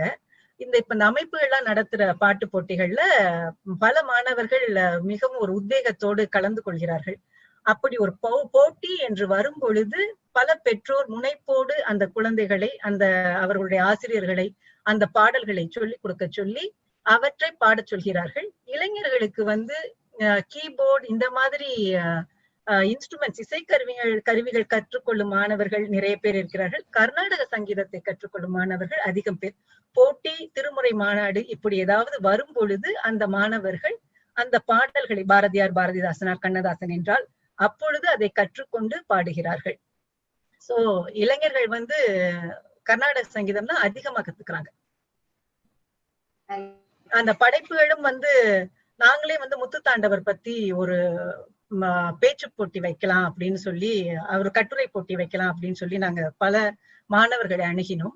அப்பொழுது முத்துத்தாண்டவரை பற்றி பாரதியார், பாரதிதாசனார் போன்ற கவிஞர்கள் என்றால் எங்களுக்கு சுலபம், முத்துத்தாண்டவர், கோபாலகிருஷ்ண பாரதி இவர்கள் எல்லாம் இன்னும் அவ்வளவாக அறிமுகப்படுத்தப்படவில்லை. அதுக்காகத்தான் நாங்க கலாமஞ்சரி தமிழ் இசையை ஒரு பிரத்யேகமாக தமிழ் இசையை பற்றி சொல்ல வேண்டும் என்பதற்காக நாங்க இந்த முயற்சியில ஈடுபட்டோம். சோ அந்த நிலைக்கு மாணவர்கள் இன்னும் தயார் செய்யப்பட வேண்டும் சிங்கப்பூரில். நான் கூடுதலாக இன்னும் ஒரு தகவலை சொல்ல விரும்புகின்றேன்.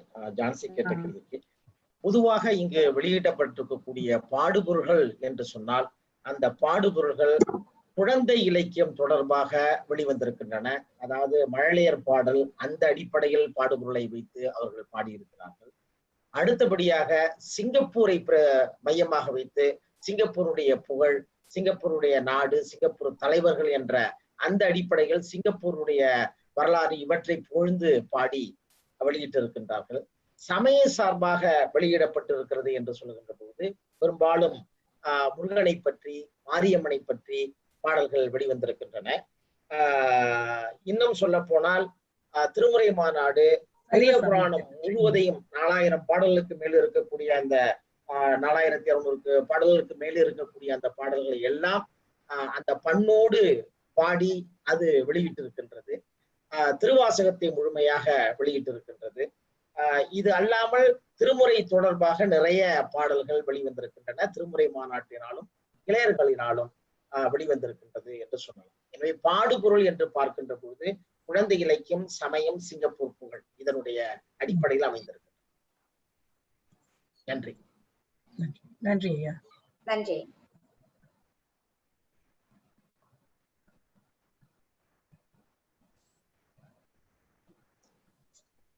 வேறு வினாக்கள்? அம்மா ஒரு கேள்வி, தூத்துக்குடியில இருந்து பேசுறேன். சொல்லுங்கம்மா. டாக்டர் செல்வமேரியா? Yes ma'am. மேம், இப்போ இந்த நிறைய இசை போட்டிகள்லாம் அங்க நடக்குதுன்னு சொல்றீங்கல்ல, அதுல தமிழை தாய்மொழியா கொண்டவங்க மட்டும்தான் பார்ட்டிசிபேட் பண்ணுவாங்களா, இல்ல நாங்க சிங்கப்பூர், மலேசியால உள்ள மலாய் மொழியை தாய்மொழியா கொண்டவங்களும் பார்ட்டிசிபேட் பண்ணுவாங்களா? தமிழ் மொழிய அடிப்படையா கொண்டவங்க தான் இந்த போட்டிகள்ல எல்லாம் பங்கு பெறாங்க. ஆனா சில சீனர்கள் மிகுந்த ஆர்வம் காட்டுகிறார்கள். சிங்கப்பூர் ரஜினி என்று சொல்லக்கூடிய மிஸ்டர் சான் நினைக்கிறேன் அவர் பேரு. அவர் ரஜினி பாடல்கள் அவர் பாடுறது ரொம்ப பிரபலம். அந்த மாதிரி ஒரு தன்னார்வத்தோடு மேடைகளில் பாடும் சீனர்கள் இருக்கிறார்கள். கோபெங் சூ அப்படின்னு ஒரு சீன பெண்மணி, அவர் ஒரு பத்திரிகையாளர். அவர் திருமுறை பாடல்கள், சிவன் மீது பாடல்கள், கர்நாடக சங்கீத பாடல்களை சமஸ்கிருத பாடல்கள், தமிழ் பாடல்களை மிக அருமையாக பாடுவார். அவர் வந்து குறிப்பிட்டு சொல்லும்படியான ஒரு சீன பெண்மணி, இத பாடக்கூடிய ஒரு பெண்மணி. அப்புறம் இன்னொருத்தர் ஒரு சீன ஒருத்தர் கூட இருக்காரு, ஜெய் அப்படின்னு அவருடைய பேரை கூட அவரு மாத்திக்கிட்டு இருக்காரு தமிழ்ல. இந்திய ஒரு பேர் ஜெய் அப்படின்னு வச்சிருக்காரு. அவரும் இப்பொழுது வந்து பல மேடைகளில் அவர் தமிழ் பாடல்களை பாடுவதையும் பார்க்கலாம். இந்த பாரதிதாசனார் பாடலாம் அவர் வந்து சிறப்பாக பாடுறாரு. போட்டின்னு வரும்பொழுது தமிழ் மாணவர்கள், தமிழர்கள் தான் கலந்துக்கிறாங்க. நன்றி. நன்றி.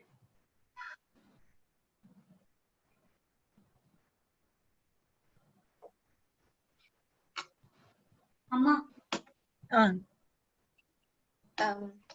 சொல்லு. இயக்குனர் ஐயா பேசலாமாங்க? வேற யாரும் வினாக்கள் இல்லையா? வேறு வினாக்கள்? நண்பர் பசும்பொன் இன்றைக்கு இணைப்புல வரலையா?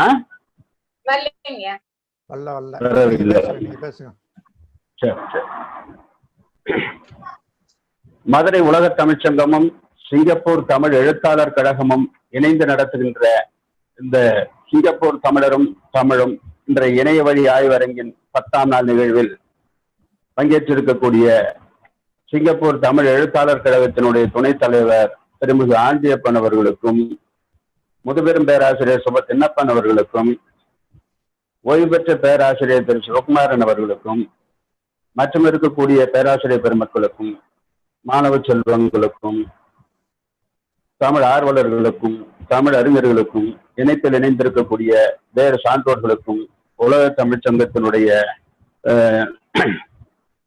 ஒருங்கிணைப்பாளர் திருமதி ஜான்சிராணி மற்றும் செல்வராணி ஆகியோருக்கும் என்னுடைய முதற்கண் வணக்கத்தை தெரிவித்துக் கொள்கின்றேன்.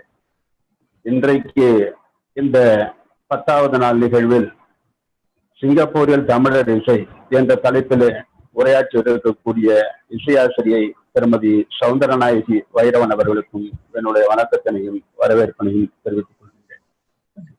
சிறப்பானதொரு உரையை இசை அந்த தொடக்க காலத்திலிருந்து, அதுவும் இந்த சிங்கப்பூரிலே எப்படி எந்த காலகட்டத்திலே வந்து புலம்பெயர்வு நிகழ்ந்திருத்தல் கூடும், அதில் யார் முன்னோடியாக புலம்பெயர்ந்திருப்பார்கள் என்பதையெல்லாம் கூட அவர் குறிப்பால் சொல்லி இருக்கின்றார் என்பதைத்தான் நான் உணர்ந்து கொண்டிருக்கின்றேன். 1819ஆம் ஆண்டிலே நாராயண பிள்ளை என்பவர் தொடக்க காலத்தில் புலம்பெயர்ந்ததாக ஒரு குறிப்புரை அவர் குறிப்பிட்டிருக்கிறார் என்று நினைக்கின்றேன். அதிலிருந்து பல்வேறு நிலைகளிலே இந்த தமிழர் இசை எப்படியெல்லாம் பரிணாமத்தை பெற்றது என்பதையும் அவர் குறிப்பிட்டு சொல்லி இருக்கின்றார். அதிலே அவர் புலம்பெயர்ந்திருப்பதற்கான காரணங்கள் பலவற்றை சொல்கின்ற போது, போர்க்களத்திலே வந்து சிப்பாய்களாகவும் மற்றவர்களாகவும் கூட இங்கு புலம்பெயர்ந்து வந்து அப்படியே இங்கு இருப்பிடமாக மாற்றிக்கொண்டவர்களும் இருக்கிறார்கள் என்பதையும் தன்னுடைய கருத்திலே அவர் புரிய வைத்திருக்கின்றார். அதன் பின்னர் 1890 கிடைக்கப்பட்ட இந்த சதுராட்ட கலைஞருடைய புகைப்படத்தை வைத்து ஆடல் பாடல் போன்றவை எல்லாம் சிங்கப்பூரிலே தொடக்க காலத்தில் 1800களிலே இருந்திருக்கிறது என்பதையும் அவர் ஆதாரத்தோடு இங்கு நமக்கு புலப்படுத்தியிருக்கின்றார். அதுபோல் 1934 திருமதி விஜயலட்சுமி பாலகிருஷ்ண சர்மா என்பவர் அதில் ஒரு வியப்பான ஒரு செய்தியை நான் அதை அவர் சொன்னதை வைத்து பார்க்கின்ற போது, திருமதி விஜயலட்சுமி பாலகிருஷ்ண சர்மா அவர்கள் இஸ்லாமியரிடம் கர்நாடக இசையை கற்றவர் என்று குறிப்பிட்டிருக்கின்றார். அதாவது இந்த கர்நாடக இசை என்று சொல்வது வந்து ஒரு குறிப்பிட்ட சாரார் மட்டுமே அது பயிலக்கூடியது என்றும் அவர்களுக்கு மட்டுமே உரியது என்றும் எண்ணிக்கொண்டிருக்கக்கூடிய இந்த வேளையில் ஒரு விஜயலட்சுமி பாலகிருஷ்ண சர்மா என்று சொல்லக்கூடிய ஒரு கர்நாடக இசையிலே ஒரு பிரபலமான, சிங்கப்பூரிலே பிரபலமான ஒருவர் ஒரு இஸ்லாமியரிடத்திலே இந்த கர்நாடக இசையை கற்றுக்கொண்டிருக்கின்றார் என்று சொல்கின்ற போது, சிங்கப்பூரிலே இந்த கர்நாடக இசை என்பது ஒரு சமத்துவமான, அனைத்து சமுதாயத்தினரும் அனைத்து சமயத்தவரும் பின்பற்றக்கூடிய, போற்றக்கூடிய ஒரு கலையாக இருந்திருக்கிறது என்பதை நம்மால் உணர முடிகிறது. அதே போல இவர்களுக்கு முன்பு பண்டிட் ராமலிங்கம் என்பவர் வந்து ஒரு இசையாசிரியராக இருந்ததாகவும், அந்த இசையாசிரியர் பல நேரங்களிலே பலருக்கு வந்து அவர் இசை பயிற்றுவித்ததாகவும், அவருக்கு வாய்ப்பு கிடைக்கக்கூடிய நேரத்திலே மட்டும் இந்த விஜயலட்சுமி பாலகிருஷ்ண சர்மாவுக்கு வந்து அவர் இசை சொல்லிக் கொடுத்ததாகவும் குறிப்பிடுவதை பார்க்கின்ற போது, இந்த இசையை பயில்வதற்கான ஆர்வம் அந்த சமூக மக்களிடத்திலே அந்த காலத்திலே மிக அதிகமாக இருந்திருக்கிறது. இன்றைக்கு எப்படி பள்ளிகளிலும் கல்லூரிகளிலும் பாடம் படிப்பதற்கு வந்து மாணவர்களை சேர்ப்பதற்கு நாம் இடம் தேடி அலைகின்றோமோ, அதுபோல அவர்கள் மாணவர்கள் ஆசிரியர்களை தேடி அலைந்திருக்கக்கூடிய ஒரு நிலை அப்பொழுது இருந்திருக்கிறது என்பதையும் நம்மால் உணர முடிகிறது. அதுபோல கோயில் நிகழ்ச்சிகள் அதற்கு பிறகு அதனுடைய தொடர்புடைய பஜனைகள் இதன் மூலமாக தமிழிசை வளர்க்கப்பட்டதையும் அவர் குறிப்பிட்டிருக்கின்றார். அதே போல சிங்கப்பூரில் தமிழிசை வளர்ந்ததற்கு இன்னொரு ஒரு காரணமாக இலங்கை தமிழர்களையும் அவர் குறிப்பிட்டிருக்கின்றார். இந்த இலங்கை தமிழர்கள் இசை மற்றும் நடன கலைஞர்களை உருவாக்குவதிலே மிகவும் அக்கறை எடுத்துக் கொண்டதாகவும் அதன் மூலமாக இசை அங்கு வளர்ந்ததாகவும் தெரிவித்தார்கள். உண்மையாகவே இந்த சிங்கப்பூர் மட்டுமல்ல, உலகெங்கிலும் இருக்கக்கூடிய இந்த புலம்பெயர்ந்திருக்கக்கூடிய நாடுகளில் இருக்கின்ற இலங்கை தமிழர்கள் இந்த கலைகளின் மீது மிக அதீதமான ஒரு ஆர்வம் கொண்டிருக்கின்றார்கள். அந்த கலை மொழியை போலவே அந்த கலையையும் தன்னுடைய கண்ணாக கருதக்கூடிய ஒரு நிலையை நாம் பார்க்கின்றோம். அதற்கு கடந்த ஆண்டு உலக தமிழ்ச்சங்கத்திலே ஒரு உலக தமிழிசை மாநாடு நடத்தினோம். அந்த உலக தமிழிசை மாநாட்டிற்கு வந்திருந்த அந்த இலங்கை தமிழர்கள் அவர்கள் மிக அற்புதமான நிகழ்வுகளை எல்லாம் நடத்தி காட்டினார்கள். இங்கு நாட்டிய நாடகத்தை பற்றி எல்லாம் அம்மையார் அவர்கள் குறிப்பிட்டார்கள். சிவகாமியின் சபதம் நாட்டிய நாடகம் கூட இங்கு நடத்தப்படுவதாக குறிப்பிட்டார்கள். மிக்க மகிழ்ச்சி. அதுபோலவே அவர்கள் குறவஞ்சி நாட்டிய நாடகம் எல்லாம் மிக அற்புதமான முறையிலே, அதாவது நாடகம் என்பது வெறும் இந்த தகவல்களை மட்டும் உரையாடல்களை மட்டும் சொல்லி செல்லாமல் அந்த பாவங்களை அது நடக்கக்கூடிய நிகழ்வுகளை முக பாவனைகளின் மூலமாக வெளிப்படுத்தக்கூடிய அந்த ஆற்றல் இருக்கிறதே, நாங்கள் கண்டு வியந்து போனோம். அந்த இலங்கை தமிழர்களுடைய குறவஞ்சி நாட்டிய நாடகத்தை கண்டு வியந்தோம். அது மட்டுமல்ல, அங்கே அவர்களுடைய அந்த மண்ணிலே இருக்கக்கூடிய அந்த இனப்பிரச்சனை எப்படி இருந்தது என்பதை வைத்து ஒரு நாடகத்தை அற்புதமாக அரங்கேற்றினார். அதிலே அவர்கள் தினந்தோறும் செத்து பிழைக்கக்கூடிய அந்த ஒரு தோற்றத்தை கூட இயல்பாக நாம் அங்கேயே சென்று அவர்களோடு அந்த இன்னலிலே பங்குற்றத்தை போல ஒரு தோற்றத்தை அவர்கள் உருவாக்கினார்கள். அப்படியெல்லாம் உருவாக்கக்கூடிய செயல்படக்கூடிய இந்த கலையை நேசிக்கக்கூடியவர்கள் இலங்கை தமிழர்கள். அவர்களும் இந்த சிங்கப்பூரிலே தமிழிசையை வளர்ப்பதற்கு முன்னோடியாக இருந்திருக்கிறார்கள் என்பதை அம்மையார் அவர்கள் தெரிவித்தார்கள்.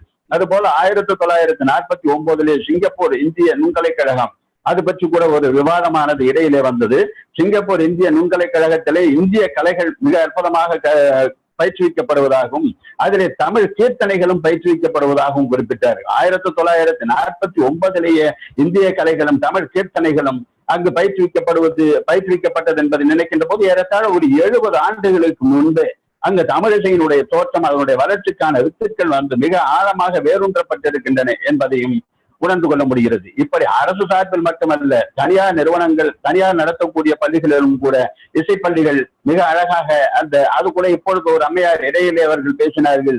தேவார திருவாசகங்கள், வள்ளலாருடைய பாடல்கள் இதையெல்லாம் கூட நாங்கள் இங்கு பயிற்றுவித்துக் கொண்டிருக்கின்றோம். பண்ணோடு இசைத்து பாடுவதற்கு மாணவர்களுக்கு நாங்கள் பயிற்சி அளித்துக் கொண்டிருக்கின்றோம் என்பதையெல்லாம் சொன்னார்கள். தமிழிசை அவர்கள் கையில் பிடித்திருப்பது இதன் மூலமாக நமக்கு தெரிய வருகிறது. அதுபோல 1958 கூட இசைக்குழுக்கள், ஆர்கெஸ்ட்ரா என்று சொல்லக்கூடிய இசைக்குழுக்கள் 1958 இருந்ததாகவும் அப்பொழுது கூட அங்கு தமிழிசை மிக அழகாக இசை மேடைகளில் இசைக்கப்பட்டதாகவும் குறிப்பிட்டிருக்கின்றார்கள். அது மட்டுமல்ல, அப்படி இசைக்கப்பட்ட பாடல்கள் எல்லாம் ஒளிவெட்டுக்களாகவும் இசைவெட்டுக்களாகவும் அங்கு அது ஆவணப்படுத்தப்பட்டுள்ளதையும் அவர்கள் தெரிவித்தார்கள். அதுபோல அதிலிருந்து தொடங்கி பல நிகழ்ச்சிகளை, பல செய்திகளை அவர் சொல்லிக் கொண்டு விஜய் தொலைக்காட்சி நடத்திய சூப்பர் சிங்கர் வரையிலே அவர் தன்னுடைய செய்திகளை எல்லாம் பதிவிட்டிருக்கின்றார். அதுபோல நாட்டுப்புற கலைகளை பற்றி குறிப்பிடுகின்ற போது இந்த பறை இசை தொடர்பான பயிற்சியை ஐயா சுகுமாரன் அவர்களும் குறிப்பிட்டார்கள். ஆஸ்திரேலியாவினுடைய அமைப்போடு இணைந்து அது வளர்ப்பதற்கான முயற்சிகளை மேற்கொண்டு வருவதாக குறிப்பிட்டார்கள். நாங்கள் கூட மலேசியாவிலே நடத்திய இந்த ஆய்வரங்கத்திலே அங்கு நாங்கள் இந்த இசை தொடர்பான ஒரு நிகழ்ச்சி கடைசி நாளாக நிகழ்ந்தது. அதிலே இந்த பறை இசை பற்றி மிக அற்புதமாக அவர்கள் அண்ணாதுரை அவர்கள் மிக சிறப்பாக ஒரு கருத்துரையினை வழங்கினார்கள். அங்கும் பறை இசை எப்படியெல்லாம் முன்னெடுத்து செல்லப்படுகின்றது என்பதையும் அவர்கள் குறிப்பிட்டார்கள். இன்றைய மாணவர்கள், படித்தவர்கள் கூட இன்றைக்கு பறை இசையை விரும்பி அதை கற்றுக்கொள்ளக்கூடிய ஆர்வம் இளையவர்களிடத்திலே ஏற்பட்டிருப்பதையும் மலேசியாவின் மூலமாக நாங்கள் தெரிந்து கொண்டோம். அதுபோல இங்க சிங்கப்பூரிலும் கூட அதற்கான முன்னெடுப்புகள் மேற்கொள்ளப்பட்டிருப்பதை நினைக்கின்ற போது அது மகிழ்ச்சியாக இருக்கின்றது. அதுபோல திருமுறை பாடல்களை பண்ணோடு இசைத்து பாடக்கூடிய ஆட்கள் கூட அவர்களிடத்திலே இருப்பதாகவும் தெரிவித்தார்கள். நான் அவர்களிடத்தில் ஒரே ஒரு இளைஞர்கள் இன்றைக்கு கர்நாடக சங்கீதத்தை மிகவும் அதிகமாக விரும்புவதாக குறிப்பிடுகிறார்கள். இன்றைக்கு ஊடகங்கள் எல்லாம் வளர்ந்திருக்கின்ற நிலையில் ஒரு குறிப்பிட்ட நாட்டிலும் அல்ல, பல நாட்டினுடைய கலாச்சார பண்பாட்டு தாக்கம் வந்து இன்றைய இந்த ஊடகங்கள் மூலமாக எல்லா நாட்டு மாணவர்களிடத்திலும் இளைஞர்களிடத்திலும் பாதிப்பினை ஏற்படுத்தியிருக்கின்றது. அப்படி இருக்கின்ற போது இன்றைக்கு வந்து இந்த துள்ளரிசை பாடல்கள் என்று சொல்லக்கூடிய அந்த பாடல்களோ அல்லது இன்றைக்கு தமிழகத்தில் வளர்ந்திருக்கக்கூடிய மாணவர்கள் இடத்திலே வந்து மிக பெரும் வரவேற்பினை பெற்றிருக்கக்கூடிய கானா பாடல்கள் போன்ற பாடல்களோ இந்த இசையினுடைய பரிணாமமாக சிங்கப்பூரிலே இருக்கிறதா என்பதை நான் இந்த ஒரே ஒரு வினாவை மட்டும்தான் அவர்களோடு பரிமாறிக்கொள்ளலாம் என்று நினைக்கின்றேன். அதுபோல பொதுவாகவே நம்முடைய இசையை பற்றி சொல்ல வேண்டும் என்று சொன்னால், மனிதனுடைய வாழ்வில், அதாவது மனிதனுடைய பிறப்பு முதல் இறப்பு வரை இசை என்பது அவனிடத்திலே பல நிலைகளிலே அவன் வாழ்வோடு பின்னி பிணைந்ததாகத்தான் இருந்திருக்கின்றது. இது நாட்டுப்புற கலைகளாக இருந்தாலும் சரி, அதற்கு பிறகு நாம் வந்து வைத்திருக்கக்கூடிய தமிழ் இசையாக இருந்தாலும் சரி, அதன் பின்னர் பரிணாமித்திருக்கக்கூடிய அது கர்நாடக இசையாக இருந்தாலும் சரி, மனிதனுடைய வாழ்க்கையோடு பின்னி பிணைந்து அது எல்லாவற்றுக்கும் முன்னதாக இந்த நாட்டுப்புற இசை, நாட்டுப்புற பாடல்கள் என்பவை மிக அற்புதமான மனித வாழ்க்கையோடு பின்னி பிணைந்து இரண்டர கலந்து போன ஒன்று, பிரித்தறிய முடியாத ஒன்றாகத்தான் நாம் அதை பார்க்க வேண்டியதாக இருக்கிறது.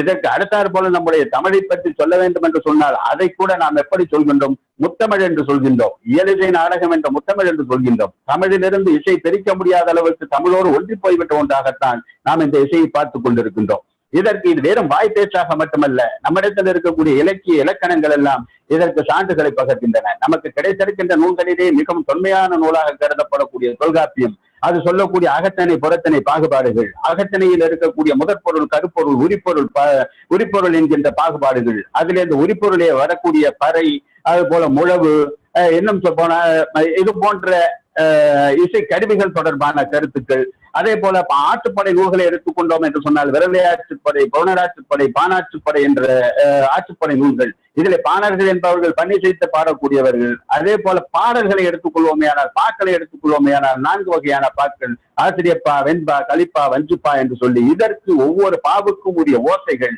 இதையெல்லாம் இலக்கண முறைப்படி ஏறத்தாழ ஒரு 3000 ஆண்டுகளுக்கு முன்பே தமிழினம் வகைப்படுத்தி வைத்திருக்கிறது என்று சொன்னால், தமிழிடத்திலே, தமிழ் சமுதாயத்திடத்திலே இந்த இசையினுடைய தாக்கமானது எந்த அளவுக்கு அவர்கள் வாழ்க்கையோடு பின்னி பிணைந்து ஒன்றாக இருக்கும் என்பதை நாம் உணர முடியும். அதுக்கு அடுத்தாற் போல தமிழ்நாட்டினுடைய தமிழ் இசையினுடைய மறுமலர்ச்சி காலம் என்று சொல்ல வேண்டும் என்று சொன்னால், கிபி 6ஆம் நூற்றாண்டிலிருந்து 10ஆம் நூற்றாண்டு வரையில இந்து சமய மறுமலர்ச்சி காலம். இந்த இந்து சமய மறுமலர்ச்சி காலத்திலே அப்பர், சுந்தரர், மாணிக்க வாசகர் என்று சொல்லக்கூடிய சமய பெரியவர்கள் எல்லாம் தமிழிசையை பரப்புவதற்கு தங்களுடைய பக்தி பாடல்கள் வாயிலாக தமிழிசையை வந்து அகிலம் முழுவதும் பரப்புவதற்கான முயற்சிகளை மேற்கொண்டார்கள். இப்படி தமிழிசைக்கு பல்வேறு விதமான முயற்சிகள் பல நிலைகளிலே வந்து நம்முடைய சமுதாயம் எப்படியெல்லாம் பரிணாம வளர்ச்சி பெற்றதோ அது போல நம்முடைய தமிழ் இசையும் தமிழருடைய வாழ்க்கையோடு இணைந்திருக்கக்கூடிய இந்த தமிழ் இசையும் பரிணாம வளர்ச்சி பெற்றது. அந்த பரிணாம வளர்ச்சியினுடைய இன்றைய கூறாகத்தான் நாம் அந்த கானா பாடல்களை கூட பார்க்க வேண்டும் என்று நான் கருதுகிறேன்.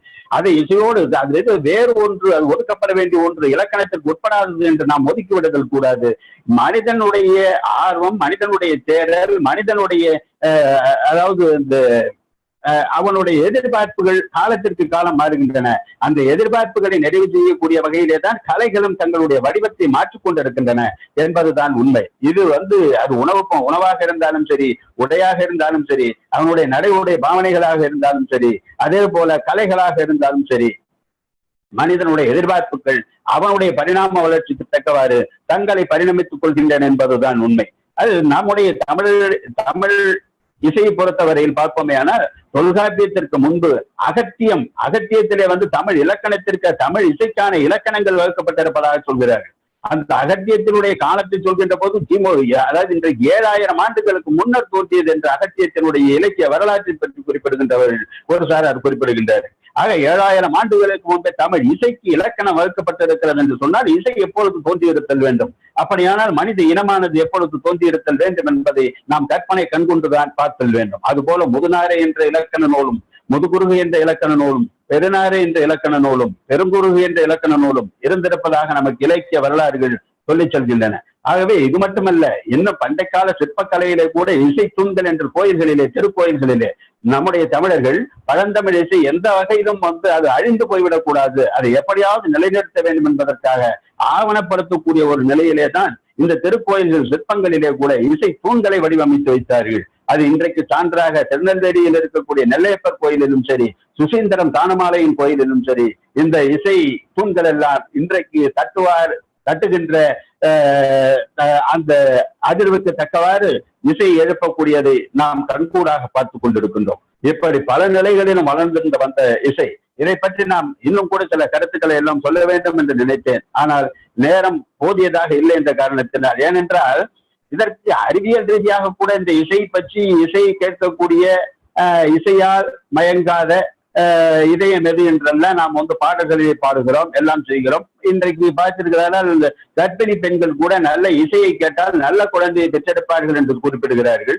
அதுபோல அந்த காலத்திலே மன்னர்கள் போருக்கு சென்ற போதும், போர் முடித்து விட்டு வந்ததற்கு பிறகும் அந்த மன அழுத்தங்கள் எல்லாம் நீங்கக்கூடிய வகையிலே தங்களுடைய அரண்மனையில் ஆடல் பாடலோடு இசை நிகழ்ச்சிகளை எல்லாம் நிகழ்த்தியதாகவும் கூட நமக்கு வரலாறு குறிப்பிடுகிறது. இப்படி பல்வேறு நிலைகளில் மனிதனுடைய மன அழுத்தத்தை நீக்கக்கூடியதாகவும், மனிதனுக்கு ஒரு புத்துணர்ச்சியை உருவாக்கக்கூடியதாகவும், மனிதனை தினம் தினம் புதுக்கிக் கொள்ளக்கூடிய நிலையிலே அவனை ஒரு நல்ல பக்குவம் படைத்தவனாக மாற்றக்கூடியதாகவும் இந்த இசையானது இருந்திருக்கின்றது.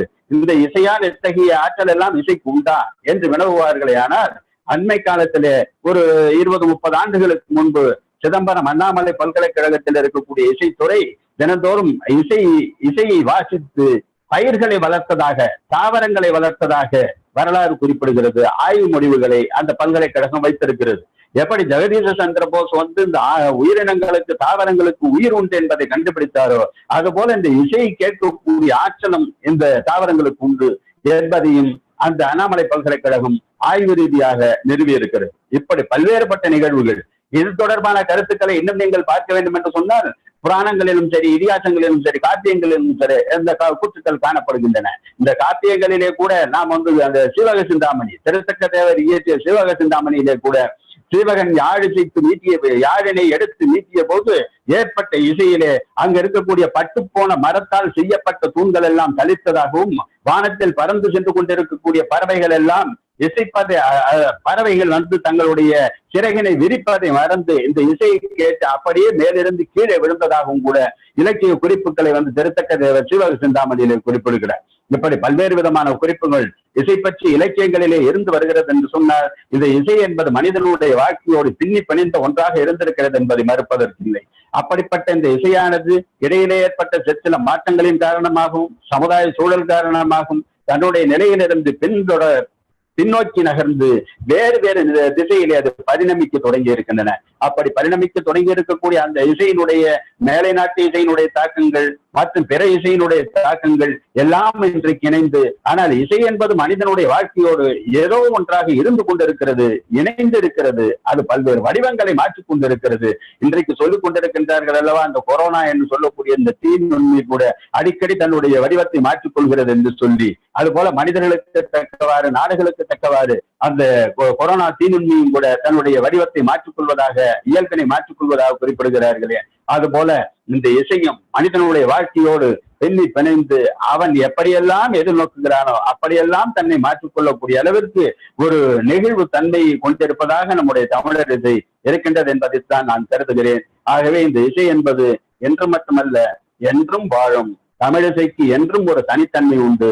அது இங்கு மட்டுமல்ல, உலக நாடுகள் அனைத்திலும் தமிழிசைக்கு ஒரு வரவேற்பு உண்டு என்பதை இங்கு தெரிவித்து, இந்த நிகழ்விலே சிறப்பாக உரையாற்றி அம்மையார் அவர்களுக்கு மீண்டும் ஒரு முறை என்னுடைய நன்றியை தெரிவித்து, இந்த இணைப்பில் இணைந்திருக்கக்கூடிய அனைவருக்கும் உலக தமிழ்ச் சங்கத்தின் சார்பாக என்னுடைய நன்றியை தெரிவித்து விடைபெறுகின்றேன். நன்றி, வணக்கம். நன்றி ஐயா. சௌந்தரநாயகி அம்மா.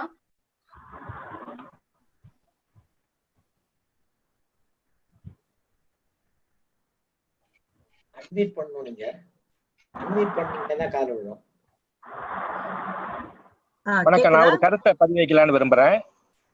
வாய்ப்பு கிடைக்குமா? சொல்லுங்க ஐயா, நீங்க சொல்லுங்க. இலியாஸ் ஐயா சொல்லுங்க. ஆமா, அதாவது நீங்க யங் ராஜாங்கிறத பத்தி அதாவது உங்க பேச்சுல குறிப்பிடலன்னு நான் நினைக்கிறேன். இல்ல, யங் ராஜா அதாவது ஒரு இளையரவர். அவருடைய இயற்பெயர் அரபாத். நமக்கெல்லாம் நன்கு அறிமுகமான திரு யூசுப் ராவுத்தர் ரஜித் எழுத்தாளர், அவருடைய மகன் அவர். அவர் இந்த ராப் இசையில ரொம்ப புகழ் பெற்றவரா விளங்குறார். அவரை நம்ம ராப் இசையில அவர் பாடிய பாடல்கள் வந்து உலகத்தின் கவனத்தை ஈர்த்து இருக்குது. அண்மை காலத்துல சமீபத்துல அவரு தமிழ்லயும் ஆங்கிலத்திலயும் அவர் பாடக்கூடிய ஆற்றல் பெற்றவர். தமிழ்ல அவர் பாடிய சமீபத்துல பாடின பாட்டு வந்து முஸ்தபாங்கிற பாடல். நம்ம முஸ்தபா ஷூட்டிங்லாம் எடுத்திருந்தாங்க. அந்த பாடல் வந்து 1.2 மில்லியன் மக்கள், அதாவது 12 லட்சம் மக்கள் பார்த்து ரசிச்சிருக்கிறாங்க அந்த பாடல். அவருடைய நல்ல கவனத்தை எடுத்திருக்கு. அவரை பற்றி ஒரு சிறப்பு கட்டுரை கூட அடுத்து வர்ற செம்மொழி இதழ்ல நான் வெளியிடுறேன். அந்த பாடகரை பற்றி நீங்க அதை இணைச்சிக்கீங்க. நீங்க அதை அவர் நல்ல பாடகர், ஒரு இளையர். ஏன்னா சினிமா துறையில ஈடுபட்டுக்கிறவங்க எல்லாத்தையும் நீங்க குறிப்பிட்டிருக்கீங்க பாடகர்கள் எல்லாம். ஆக இவர் வந்து இருமொழி ஆற்றல் பெற்றவர். எனக்கு இது புது தகவல் ஐயா. ரஜித் அவர்கள் நன்கு தெரியும். அவரோட பையனை பார்த்திருக்கேன். அவருடைய பாடகர்ங்கிறது இப்ப எனக்கு கிடைத்த தகவல். அது இப்ப புதுசு. அது ராபிஸ்ல போயிட்டு இருக்கிறாரு. அவரு 2 ஆண்டுகளுக்கு முன்னால் நினைக்கிறேன் தேசிய தினத்துல கூட தேசிய தின அணிவகுப்புல அவர் பாடி இருக்கிறார். ஓ சரி சரி, ஓகே. ஆட்டத்தோட பாடி இருக்கிறார், நடனத்தோட. நன்றிமா, அதை இணைச்சு. ஓகே, நிச்சயமா. அன்புசெழியன் ஐயா கேட்ட கேள்விக்கு வந்து என்னுடைய பதில் வந்து கானா பாடல்கள் பாடப்படுகின்றனவா அப்படின்னு கேட்டாங்க. கானா பாடல்கள் அளவுக்கு அந்த மாதிரி வந்து எந்த இசை நிகழ்ச்சியும் நடைபெறுவதாக எனக்கு தெரியவில்லை. ஆனா இந்த மாணவர்களை வந்து குழந்தைகளை வந்து பெற்றோர்கள் வந்து ரொம்ப முனைப்போட இந்த காலகட்டத்துல, இந்த டெக்னாலஜி இவ்வளவு வளர்ந்திருக்கிற காலகட்டத்துல கூட கர்நாடக சங்கீதம் இசை ஏதோ ஒரு இசை கருவியை அந்த குழந்தைகள் படிக்க வேண்டும் என்ற முனைப்பு பெரும்பகுதியான பெற்றோருக்கு இருக்கின்றது. அவர்கள் அதை தொடர்ந்து அந்த குழந்தைகளை அந்த வகுப்புகளுக்கு அழைத்து சென்று அந்த இசையை கற்றுக் கொடுக்கின்றனர். நிச்சயமாக அவர்களுக்கு அந்த பாராட்டு நம்ம அவர்களுக்கு தெரிவிக்க வேண்டும். நான் சொன்னபடி நிறைய அந்த தீவு முழுவதும் சின்ன சின்ன இசைப்பள்ளிகள் இப்ப நிறைய இருக்கு. அதனால அவங்க வந்து ரொம்ப இங்க போக்குவரத்தும் சுலபமானது சிங்கப்பூர்ல. அதனால அவங்களுக்கு வந்து ஒரு கவலை இல்லாமல் எந்நேரம் வேண்டுமானாலும் ஒரு தாயாராக ஒரு பெண்மணி கூட அந்த குழந்தையை கூட்டிக் கொண்டு அந்த வகுப்புகளுக்கு சென்று வீடு திரும்பலாம். அப்படிப்பட்ட சூழல் எல்லாம் வந்து நிலவுவது இசை வளருவதற்கு நல்ல ஒரு சாத்தியக்கூறுகள். அதனால நிச்சயமா அவங்க கர்நாடக சங்கீதம் படிக்கணும்னு நினைக்கிற மாணவர்கள் நிறைய பேர் போட்டிகள்ல அந்த மாணவர்களுக்குன்னு ஒரு போட்டி வச்சோம்னு சொன்னோம்னா அதுக்கு நல்ல வரவேற்பு இருக்கு. அதனால கானா பாடல்கள் வந்து எனக்கு அவ்வளவு தூரத்துக்கு இங்க பாடப்படுவதாக தெரியவில்லை. ஆனா குழந்தைகள் வந்து பாடல்கள் கற்றுக்கொள்வதற்கு ஆர்வம் வந்து குறையல, அது கூடிட்டு தான் இருக்கு. நன்றி நன்றிமா நன்றிமா. நன்றி ஐயா. நிகழ்ச்சி நிறைவு செய்யலாமாங்க? பண்ணலாமா? ஓகே, அனைவருக்கும் என்னுடைய கட்டுரையை கேட்டு உங்கள் கருத்துக்களை கூறிய உங்கள் அனைவருக்கும் என்னுடைய மனமார்ந்த நன்றி. ஆங்கில கலப்பில்லாமல் தமிழிலே மிக சிறப்பாக பதில் கொடுத்தீர்கள். வினாக்கள் கூட சிலது ஆங்கிலம் கலந்து வந்தன. ஆங்கிலம் கலந்து வந்த வினாக்களுக்கும் ஆங்கில கலப்பின்றி தமிழிலே விடை கொடுத்த உங்களுடைய தனித்தமிழுக்கு எங்களுடைய வாழ்த்துக்கள், வணக்கங்கள். நன்றி. சிங்கப்பூரில் பெரும்பாலும் எல்லாரும் அப்படித்தான் பேசுவாங்க. உண்மைதான், நானும் கவனிச்சுட்டு வரேன். மலேசியா சிங்கப்பூர்ல இருந்து சில நேரங்கள்ல நம்முடைய மக்கள் பேசுகின்ற போது பாத்தீங்கன்னா வினாக்கள் நல்ல நிகழ்ச்சி நல்லா முழுமையா தமிழ்ல போயிட்டு இருக்குது. இடையில சில கேள்வி கேட்கிற வினாக்கள் தோற்கக்கூடியவர்கள் பார்த்தீங்கன்னா அது ஆங்கில சொற்களை கலக்கின்ற போது நமக்கே ஒரு மனத்துல ஒரு நெருடல் வரதான் செய்யுது. என்ன செய்யறதுன்னா மற்றவர்களை மாற்றுவதற்கு முன்பு நம்மை நாம் மாற்றிக்கொள்வதற்கு முயல்வோமையானால் இந்த குறைபாடுகள் கொஞ்சம் கொஞ்சமாக நீங்குவதற்கான வாய்ப்பு உண்டு. நன்றி அனைவருக்கும்.